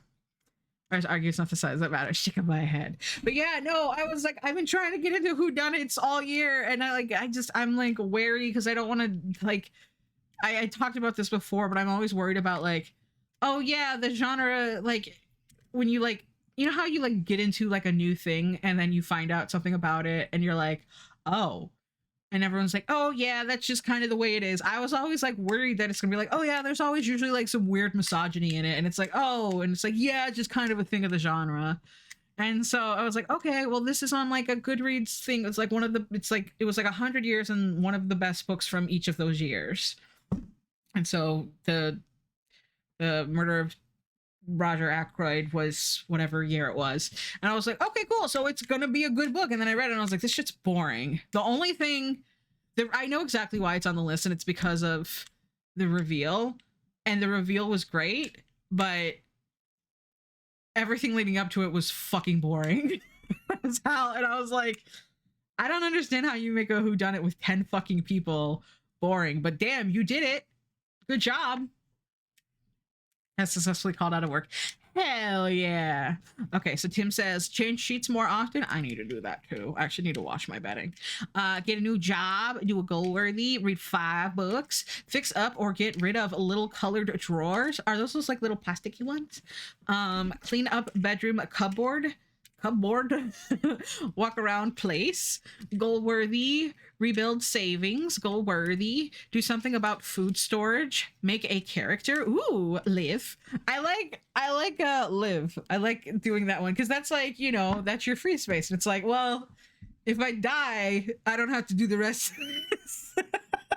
Let's hope not. But keep Finch growing. Oh, that's one of the ones I wanted to put on there too. I also wanted Finch. Finch is a like self-care app that like lets you put little goals in, and I've been keeping my little Finch going, and Tim has also been having their little Finch going, and it's super cute. Hello, Timothy. There is a misspelling mistake in clearing kitchen cupboards. Cupboards? Oh, it says bedroom. It's the wait. I might not have read it. Ignore me. Cross stitch for niece. Ooh. I want to put also. I'm kind of. I want to do more crafts this year, but I don't know. I feel like I need to give myself a more concrete number than more crafts, but I also don't want to be like 6 or something. I don't know. Because I have some cross stitch stuff that I want to do. I have embroidery stuff. I've got needle felting. I've got painting. I've got all kinds of stuff, and I want to do them. But I need to like figure out. It's the British spelling. I need to figure out the right like number. Timothy going to live confirmed? Yeah. Lose 10% body weight. Open curtains more. Excuse me. Resistance band workouts. Learn 1 piano piece. Write 1 essay. Ooh, I'm excited. Learn 1 song outside of choir. Put Herring, the Keith Haring Lego somewhere. Get rug. Clear out kitchen. Oh, I see. It says cupboards. Cupboards. And fix Elmer bag. Who's Elmer? Or is that a brand? But yeah, I love these. These are so good. These are all such good goals. I'm so proud. I think people should make themselves a fun little bingo and then give themselves a little treat if they get a bingo. And if they don't get a bingo, well, look at all the stuff you did. I've stopped drawing so I can answer things. Driving, sorry. You took cupboard. Your cupboard got cut off and it says cool boards. There's an elephant. It's very cute children's book, and the drawer is a little chest of drawers. And it says good. Oh, I hardly fix nowhere bag. Shut up! Stinky boy. Oh, my watch is itching my wrist. How many kuos fit in a cupboard? I got 1 cupboard in bedroom. Is big. You got to beat cupboard? Yeah, fingers crossed for you, Tim, for all of these. Yeah, same. Same. Oh, we're gonna get ads in a minute. But yeah, I don't know. I just like doing resolutions because it's like here's a big list of things that I can do for everyone who does these. Yeah. What does that sound? It's not garbage day. But yeah. So I've been playing with my fidget toy because I was like clicking a pen. I made the chart while listening to Swoggle, so I apologize for typo. It's okay. I just wait, hold on. I fix it. Hold on. Hold on. Hold on. I fix it. Oh, it's so small for me. I can't even see cupboard. There it is.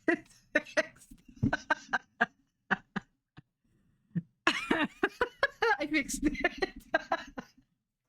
I installed the draw thingy so that when we eventually play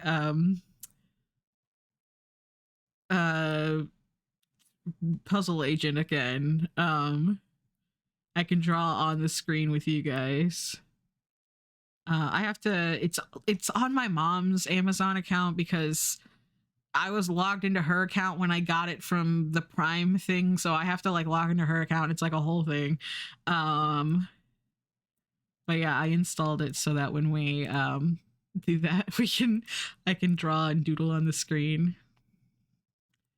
Yeah. Wow, what a good drawing I did. Also, I lied. Oopsies. Hold on. I lost track of chat. Mixnark, regret, fingers crossed for me. It's on mine now. So I like the random card was 26. It's 26. It's so small for me, I can't even see. Yeah, I hear that. A lot. Shut up. I'll make a bingo just to put Leon fails to land on his land. His jug's shaking big damn head. But yeah, so we have this now. And then I can just go beep and it's gone. Jokes on Snark, I already land less than 10% of them, and my philosophy is quantity over quality. Check out my damn head. This is a dockable window. Yeah, I know. But yeah. Wait, where is it? Oh, it's down here.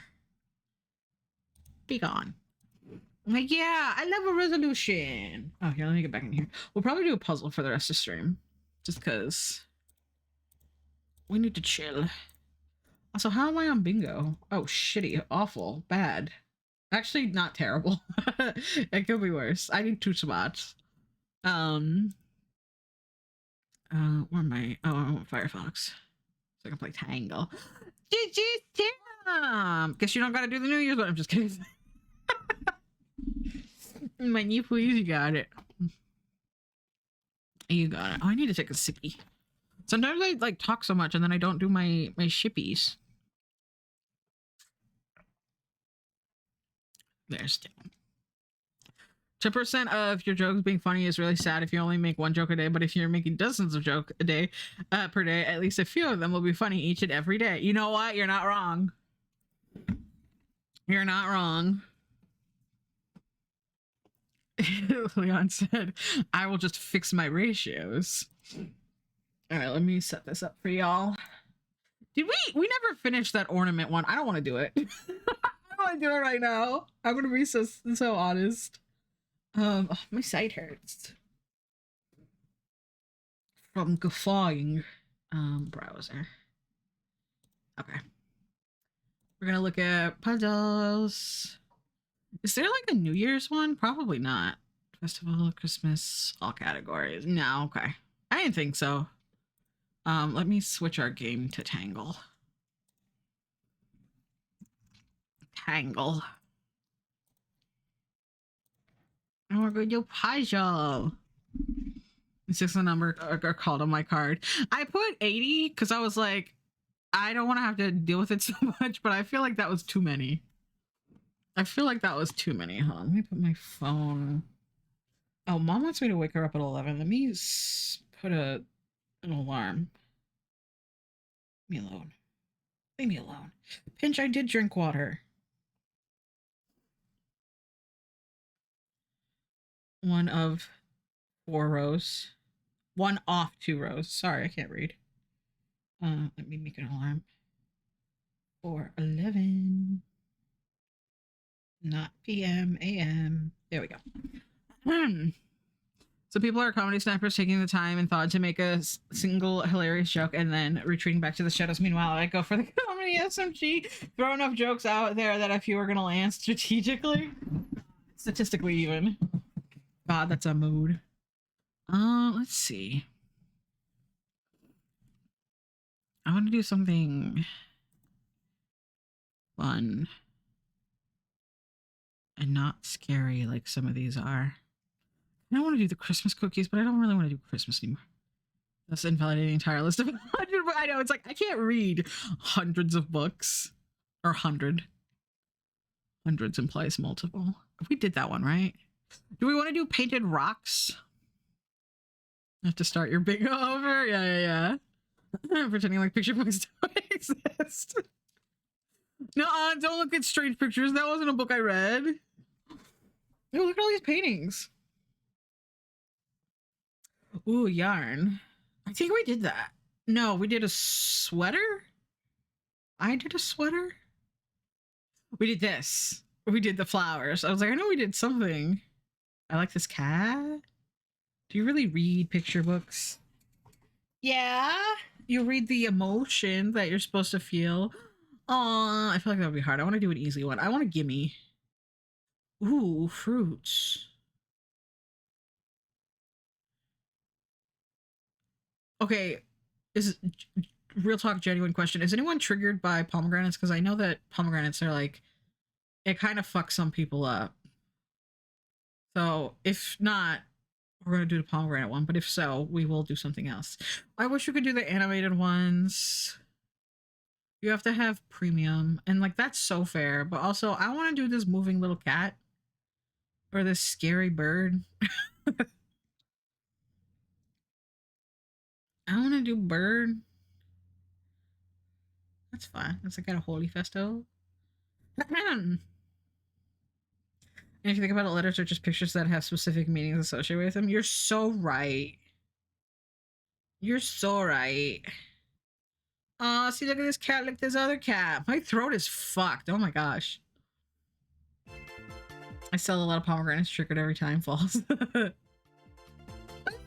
Let's do a little craft. Oh, he's so cute.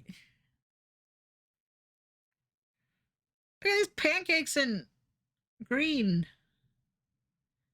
I kind of want to do a food one. Oh, let's do this charcuterie board. Wait, have we done this before? Yeah, we have, because this is... That's not mayonnaise, that's olive oil. That's the second time this has happened, where I recognize the image because I remember the mayonnaise.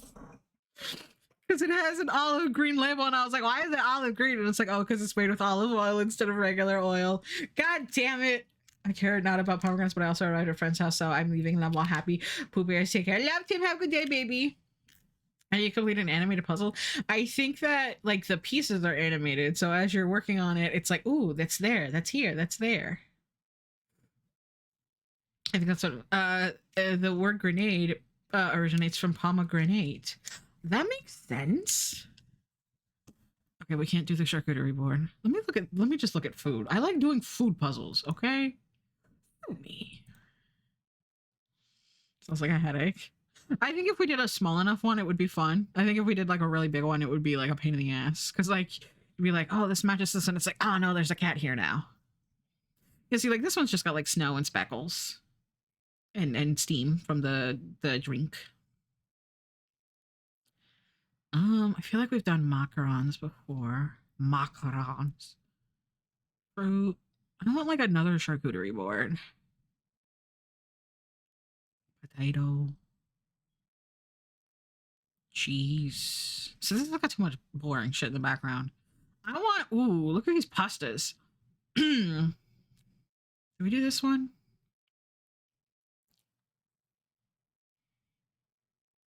I want like a spread.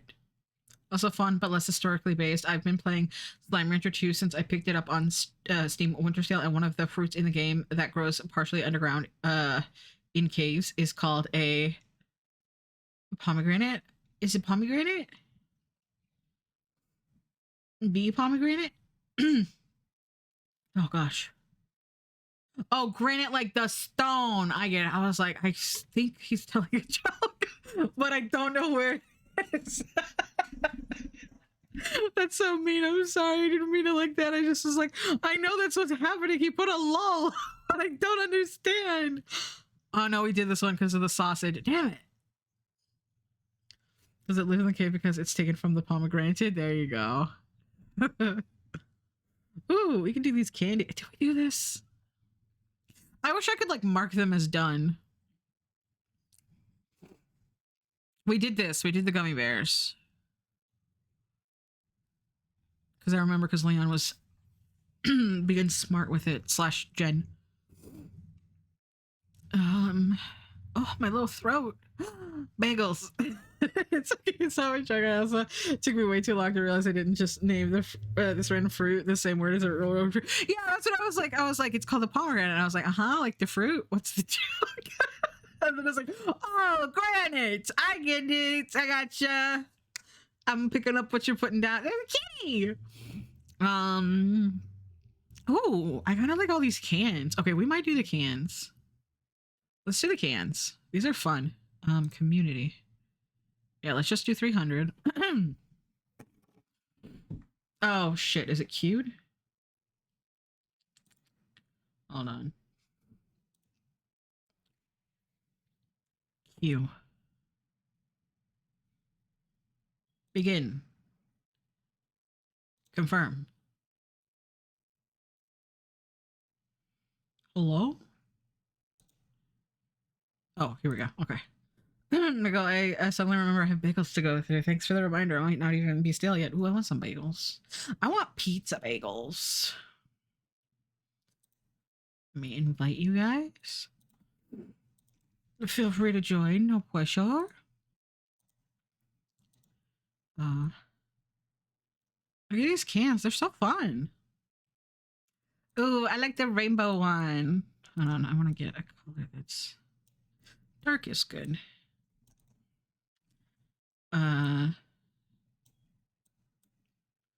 Like the other Only the real food in the game is carrots. All the others got fun names. Another pun is heartbeat, but less punny. You got the Q-berry, which is a cubed berry, and the mint mango. Ah, that's cute. I like that. I've heard good things about Slime Rancher. Unfortunately, it is first person, so it kind of fucks with me, but I've seen it and it's pretty cute. Oh,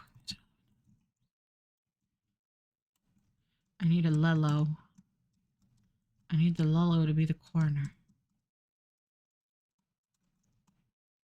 And did you take it? You bitch.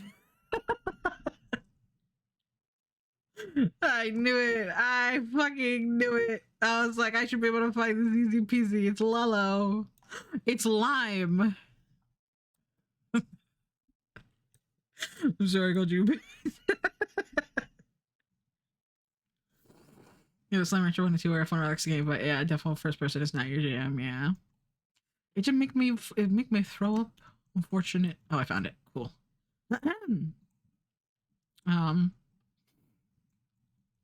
Because I would like to play first person games. I see all these first person games and I'm like, damn, that looks fun as shit.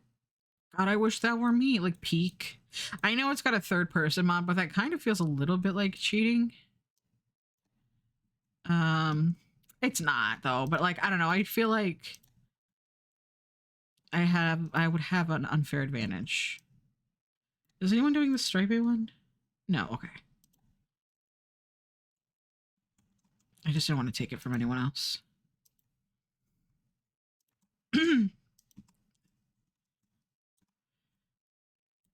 There we go.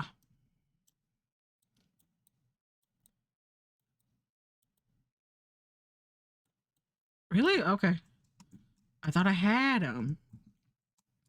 Had me? Look at this gay rainbow. Oh, it's so gay. I'm not even doing the edges. Usually I do, but... Oh, this is fun. Are these like... Is this just someone's collection of fun cans? Just like, this is my can collection. Because I'm seeing like some of them have text in different languages. That's so cool. I like that. I hope this person has a good day. Oh. This goes middling.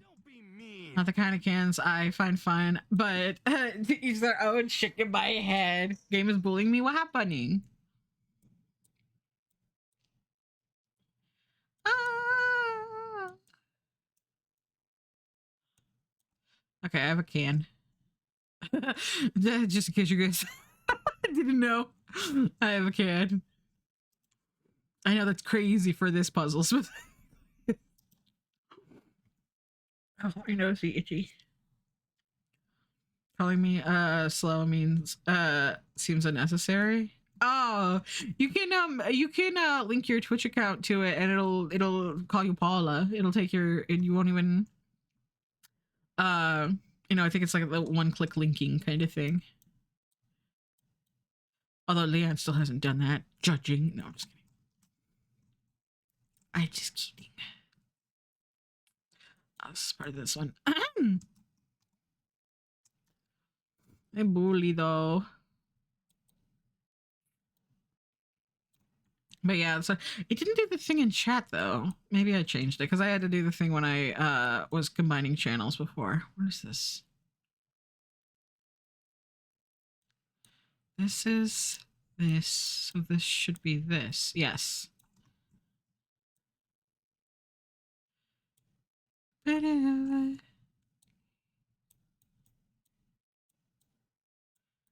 this goes over here.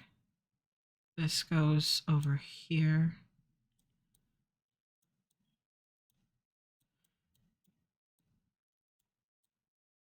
And then this goes like here-ish. This isn't a good color. Hold on. Red, that works. If you think that other people judging me will affect my behavior, you don't know me very well. And yet I judge. Oh, here, you keep playing. I continue to judge. What do you think these are? Are they like beer? Helios. That means the sun.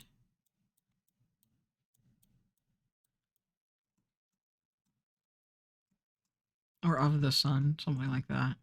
I know words. I can't like, we haven't had like a label come together enough that I can read what it is. Oops.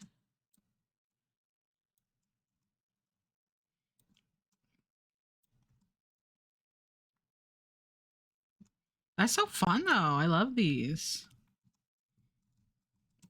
But yeah, we're gonna have stream next year. I don't know what we're gonna do right away. I will be so honest. I'm being denied. Oh, it's not there. Okay, never mind. I don't know what we're gonna do. I might try to get Puzzle Agent ready so we can play because I had a lot of fun with that, and it's still winter cold. So, assuming that it is taking place in winter cold. Oh, this goes here-ish. Keyboard. I'm still missing a couple top pieces. Nope. No, not you. You go here.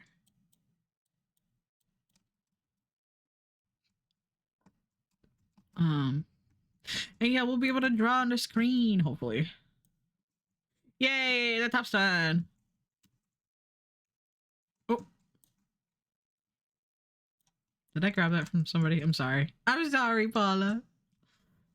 I saw you just as I was scooting away.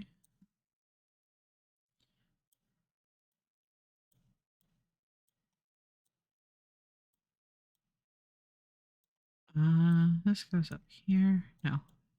This goes up here. And then this goes there. Yeah. Oh. You're fine. I was moving the screen. Oh, okay, okay. GG Sponho. We don't have that bingo today, though. My guy, my friend, mon ami. Oh. All of a sudden, I'm finding all the little edge pieces. All the little edge pieces. All right, I want to do this gay one.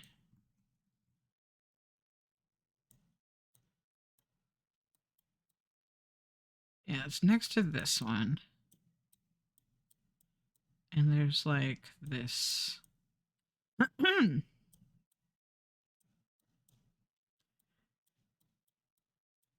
Yeah. Right, this is this. Oh no, this is that one with the Japanese text on it. My bad, my bad. And then this is this one. It's like fun tile. This is this one. See, this is good because there's lots of colors and shapes, and I love those. I love Coco Melon.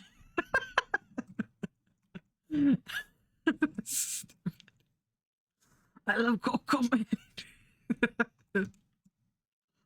There we go. Shapes and colors.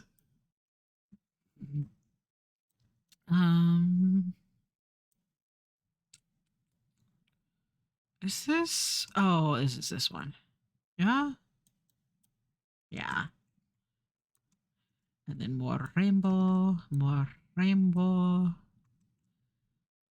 Y'all ever see that the color song by Ludwig von Drake?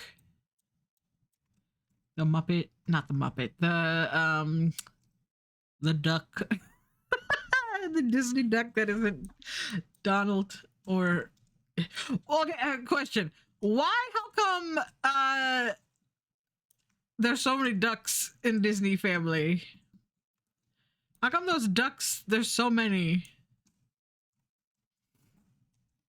Are we making a little cute can? Because you think about there's Donald, there's Scrooge, there's wait a minute. There's Huey, Dewey, and Louie. There's Ludwig von Drake. I just realized Scrooge McDuck, his first name is Scrooge and his last name is McDuck. Okay, this is water. This is seltzer. This is lime. Seltzer? That's a lot of ducks. There's Daisy, and then in the House of Mouse, there was an episode, and they were like, here are my nieces, April, May, and June," and it's like, those are more ducks. Why are there so many ducks?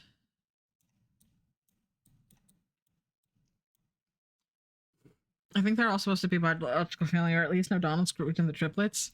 But how come, like, Mickey doesn't have any, like, cousins? I feel like mice fuck more than ducks. There are at least 2 female ducks. There's also the female villain duck type, and yeah, Darkwing Duck. Or wait, is that Warner Brothers? Is Darkwing Duck? Is that Daffy? There's so many ducks.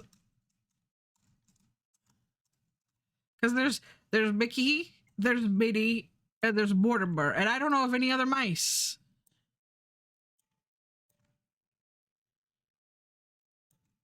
I don't know of any other mice.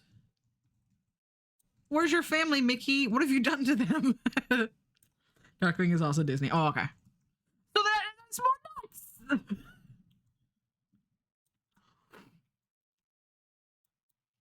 An infinite amount of ducks and no mice. Where's this go? Oh, is you doing this one? No, you're doing this one. Okay. Oh, there's like 2 of these that have like this big. Wait, nobody is watching TV anymore. Napa glitch. Wait. What does this say? 50 milliliter. Okay, it's alcohol because it's got an alcohol content thing.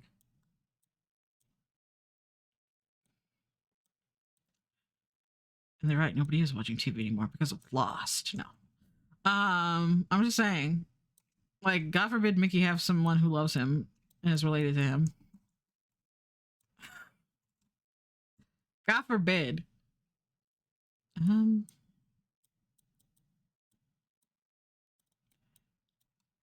Mortimer doesn't love him. Do you even know who Mortimer Mouse is? Did you watch The House of Mouse? Mortimer Mouse. This show was so good. Where's the rest of this red can?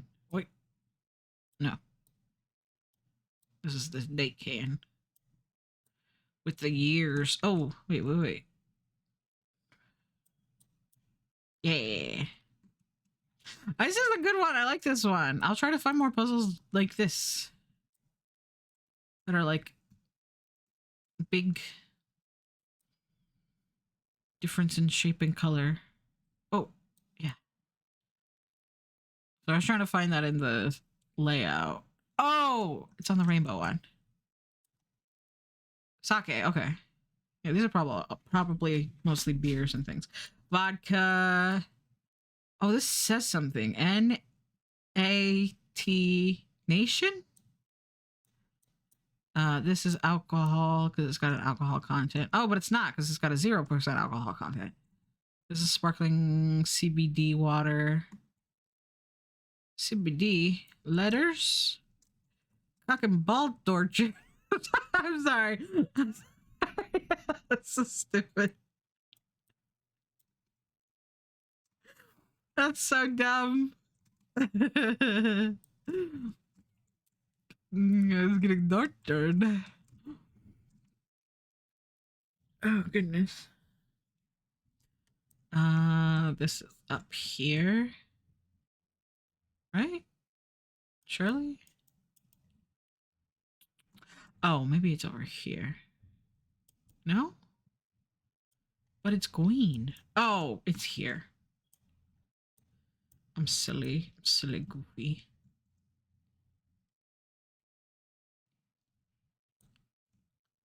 That's this one that we don't have any of, basically. Red. Red. Red. More of this. Excuse me. Oh, clicked right in. These are making me thirsty. But I don't want to drink alcohol. I just want to... Oh, here. Here, Leon. I don't want to drink alcohol. I want to drink... Honestly, I'd like some juice. I'd love a juice. A nice happy juice. Or some cranberry juice. Actually, cranberry juice would hit so hard. Dilute it a little bit so it's not so intense. And its cranberryness. Oh. That would hit like a bitch.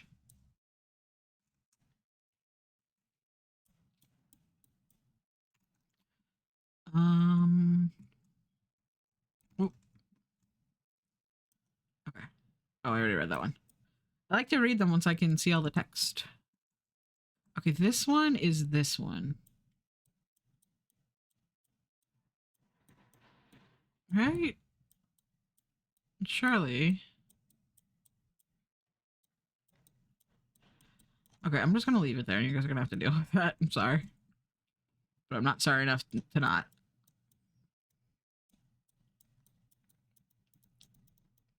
Hey, there we go. Red.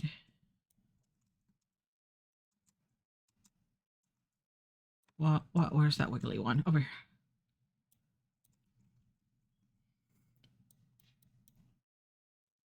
Oh. I can't read it. It's in Wiggle. The Wiggles.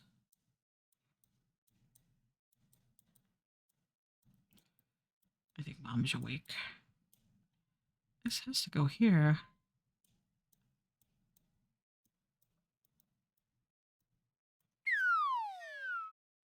Does it, am I crazy? Wait. Okay, I'm just gonna put this aside then. Flamingo. Flamingo. This goes here. That's crazy that we. Oh wait, it's right here. I was gonna say it's crazy that we haven't found all the pieces to that one yet. Finds it. Where's that one? Okay, here we go. Hard seltzer. Okay. What is a hard seltzer? I don't know what that is. Purple. And how does it compare to a soft seltzer?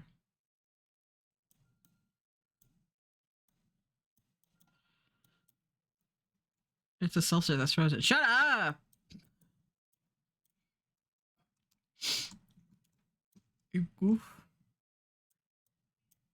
Oh yeah, mom's up. I hear her talking on the phone.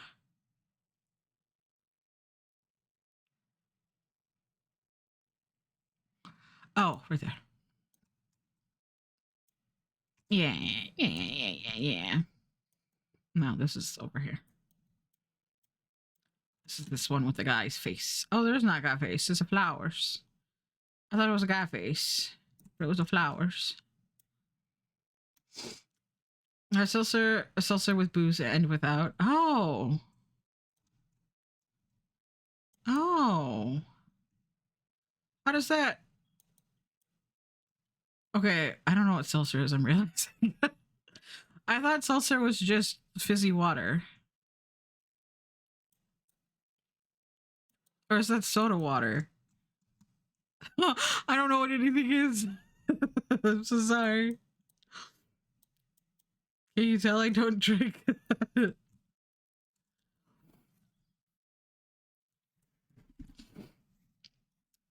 Listen, I can tell you a lot about the books I read this year. I can't tell you a lot about seltzer.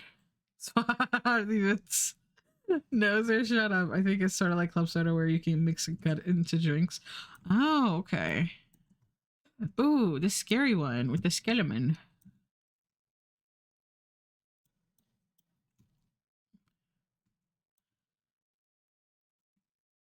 I don't know. I don't know mixology culture.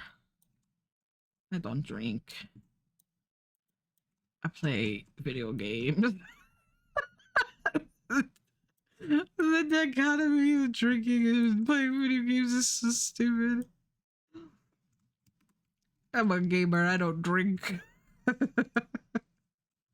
the hell does this go? Over here. I like how all the colorful ones are taking and all the taken even, and all of the like boring black and white and beige ones are like whatever. We'll get to those. We'll get there when we get there. That's so funny.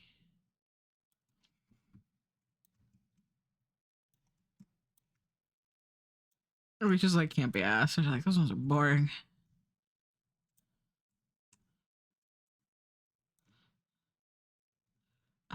Should be there. Oop, purple. This one's got purple on it. Go, bitch. Red, red, red, red. My army itches. I don't know. For me personally, the colorful ones are the ones that catch my eye, and I can see the patterns to start assembling more. Yeah, absolutely. And because they all have like such a unique palette to them. Oh,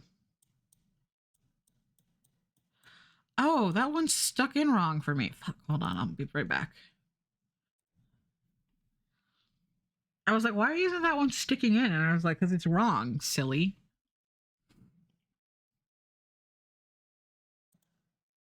You guys gotta behave while I'm gone, okay? Be good. Okay. Oops. Okay.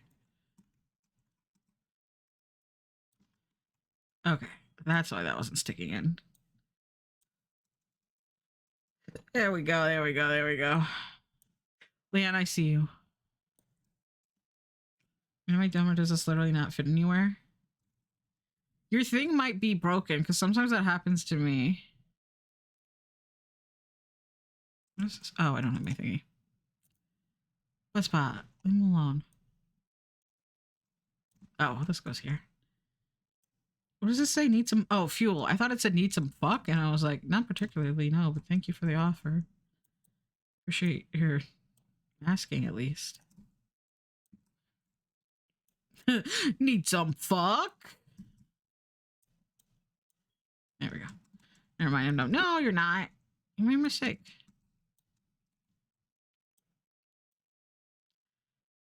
Bar.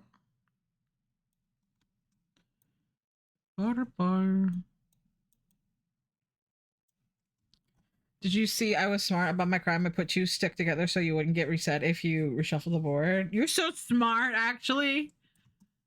But it's unfortunately I knew what you were gonna do that when I had to refresh, and so I checked. But that is, you're so right. I wouldn't have. He's gotten too smart. We're gonna have to take him out. Because Nana belong to Oops. Oh, there we go.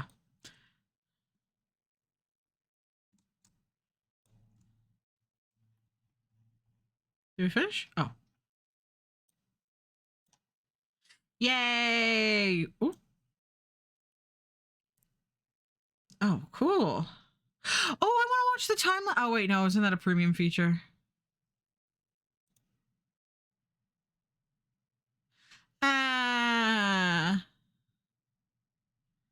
Wait, I want to go see it. I want to read all the cans. Okay, we got homebrewed pink Napa, coffee beans, drunk. Belgian style cider triple, showing luminous colors that seem to change when seen from different angles. I can't read that. Premium light wine. Pisces. Chariot, probably. 1968, 1986. If nobody's watching TV anymore, La Petite Mort blacks out. Isn't La Petite Mort orgasm? The little death? GG's Paula. Fractal NEPA. What's NEPA? Or NEPA? NEIPA. Oh, NEIPA. I still don't know what that means, but I know what IPA is a thing. Naming all the alcohol after Zodiac. That pisses me off, shut up. I was born that year. You were born that year. Go back. Thank you. Dreams glitter in the dark near the something. Okay. IPA. We aligned the planes to produce the best hemp cider, Jupiter, Azz beer, and also Pisces. Pisces. From space, lime. This one's an energy drink. This is hard seltzer. This one's the CBD water. This one just says Natch. Nihonshu, Japanese sake. Original vodka, caffeine, taurine, ginseng. Oh, is this like an energy drink vodka? Need some fuel, sessions, IPA. Wow, look at all that. Wow, wow, wow. Look at that. So many. Do we want to just do like a little baby puzzle? We got like 50 minutes. Little baby puzzle? Little baby puzzle. Let's do... Maybe there'll be like fun socks in here. Let's look at clothing. Oh no, it's like dresses and shit. I wanted socks. No. Wait. No. No. Interior. I want something real geometric. That's not geometric. We'll do like a little, I was going to say 10-piece puzzle. We'll do a little 100-piece puzzle. Man, I want to go look at the food again. We might do that one with the mayonnaise. So I really smacked the shit out of my desk when I did that. Let's do the pomegranates. We'll do 100. We'll do 118. Create. Baby puzzle's a really baby puzzle. Oh, there you go. I did it in chat. Okay. We're gonna do the easiest puzzle that ever existed. I gotta change the color of my background. Actually, this puzzle might be too baby too, to be honest. Oh, there we go.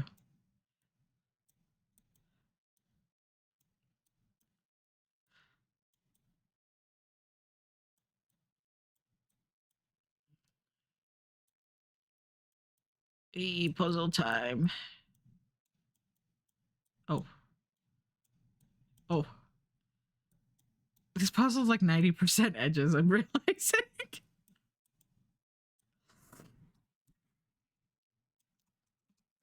Maybe this was too easy. Too easy.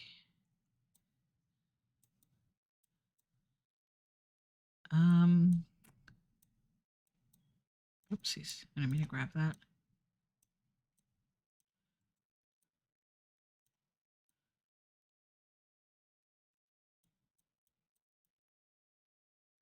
So you're saying that your time with the puzzle is 90% edging. Shut up! Shake up my damn head. Shake up my damn head. This is... I was gonna say, are these yellow pomegranates? Down here at the bottom?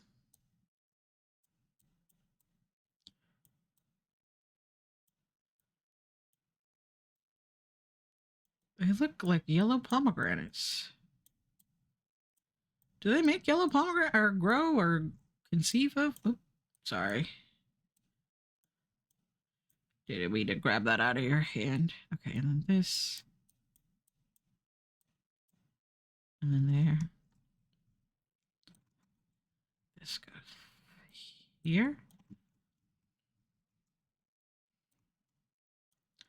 And that goes there.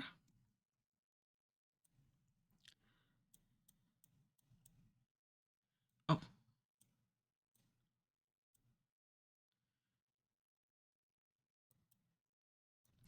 I still have to be vigilantively on shenanigans. The stem of this looks fake as fuck. Doesn't it right here? That looks like a piece of... That looks like a thumbtack.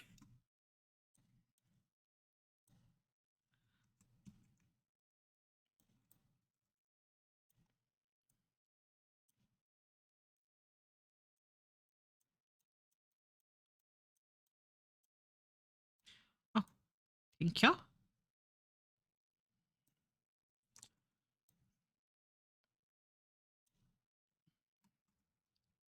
But like, doesn't it look like a thumbtack right here? This one. It's like such an unnatural shade of green. Look at it. That ain't normal green. That ain't Marilyn Monroe, Norma Jean. A little bit. It just looks sinister and unreal to me. This goes up here.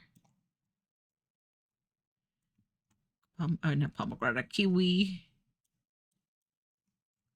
Oh, I want some kiwis. I haven't had a kiwi in so long. Like, yeah, sorry if I just snatched that from you. I haven't had a kiwi in so long, though. I don't know why I became North Dakotan for a second. A kiwi in so long. They're so good, though. Some people eat them with the hair on, and like, that's very natural.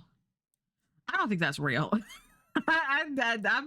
I'm very suspicious.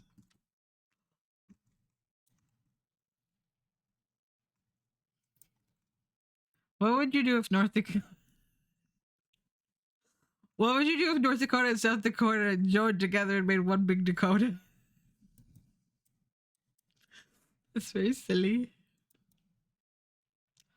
We're all edging these pomegranates. What would you do?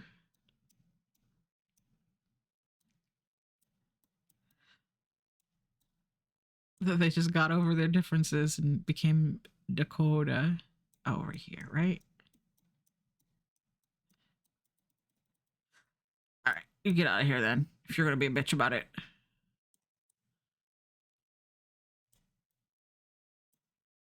Oh, and then this one goes there. Okay, never mind. Is it stuck in? Okay.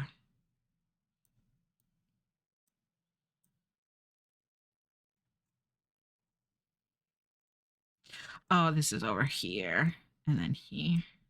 Y'all like grapefruits? I think grapefruits taste like vomit. I think they taste like straight bile. Like, concerningly so. Hi, Ashley, baby. How you doing? Welcome on in. Hello, hello. Ashley, tell me that this looks fake, right? Like this stem. Like, does that not look like a thumbtack? Or push pin? On this orange? Especially when you compare it to, like, this one. That looks fake as fuck. Right? I did really like grapefruit as a kid. I haven't had them in decades. That's so valid. Because they taste like bile. Oh, you know what? I'm going to leave the pomegranate because you guys were working on them. I won't take them from you. I have manners.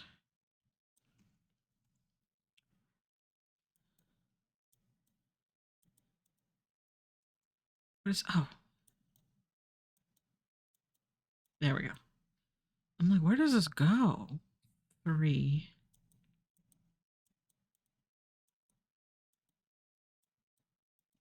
Oh no, it clicked in weird. No! You know what? It's fine. I'll just refresh it at the end. No, I can't take it actually. It's gonna drive me crazy. It's gonna drive me a fucking bananas. Ugh. Hello, I'm back. Oh, I wanted the picture. Yes. No. Put it over there.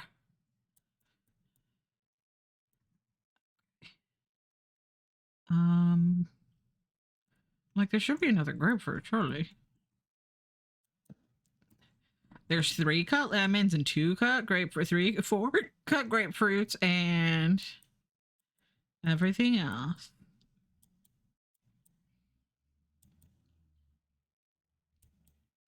Oh, right there. Duh. Duh. Duh. When I was a little kid, I saw the word dough written on Neopets, but I didn't know because I never watched The Simpsons, so I didn't know what it was meant. And so I tried to write it on a paper in school for some reason. And I spelt it wrong, and so my teacher was like, "Is this supposed to say duh?" And I was like, "Oh no, it's supposed to say dough." And she's like, "Okay." And that was that. Leon! He's holding a pomegranate hostage. Get him! Oh, I got snatched! Get fucked! Get fucked! I'm moving so slow. No! Oh, okay. Yay, we did it. Yay, good job. What was your favorite part? Did this not look fake though? Tell me that looks real and I'm telling you you're a liar.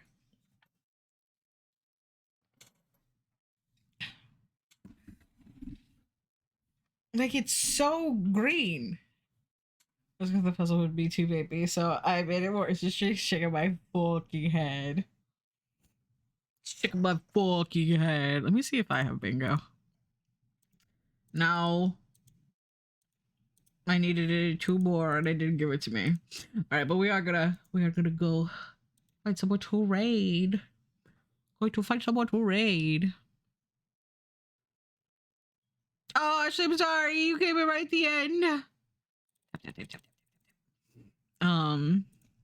But yeah, let's find someone to raid because we are ending stream. This is the last stream of the year. Oopsies.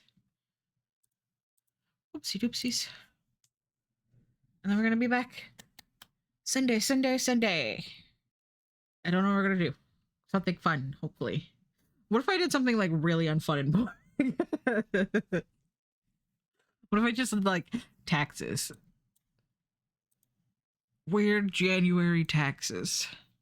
Yeah, I'm gonna join you guys so anyway, bye. No. Alright, who's live? Who's live? Oh, I gotta unfollow this person. Don't worry, it's not anyone you guys know.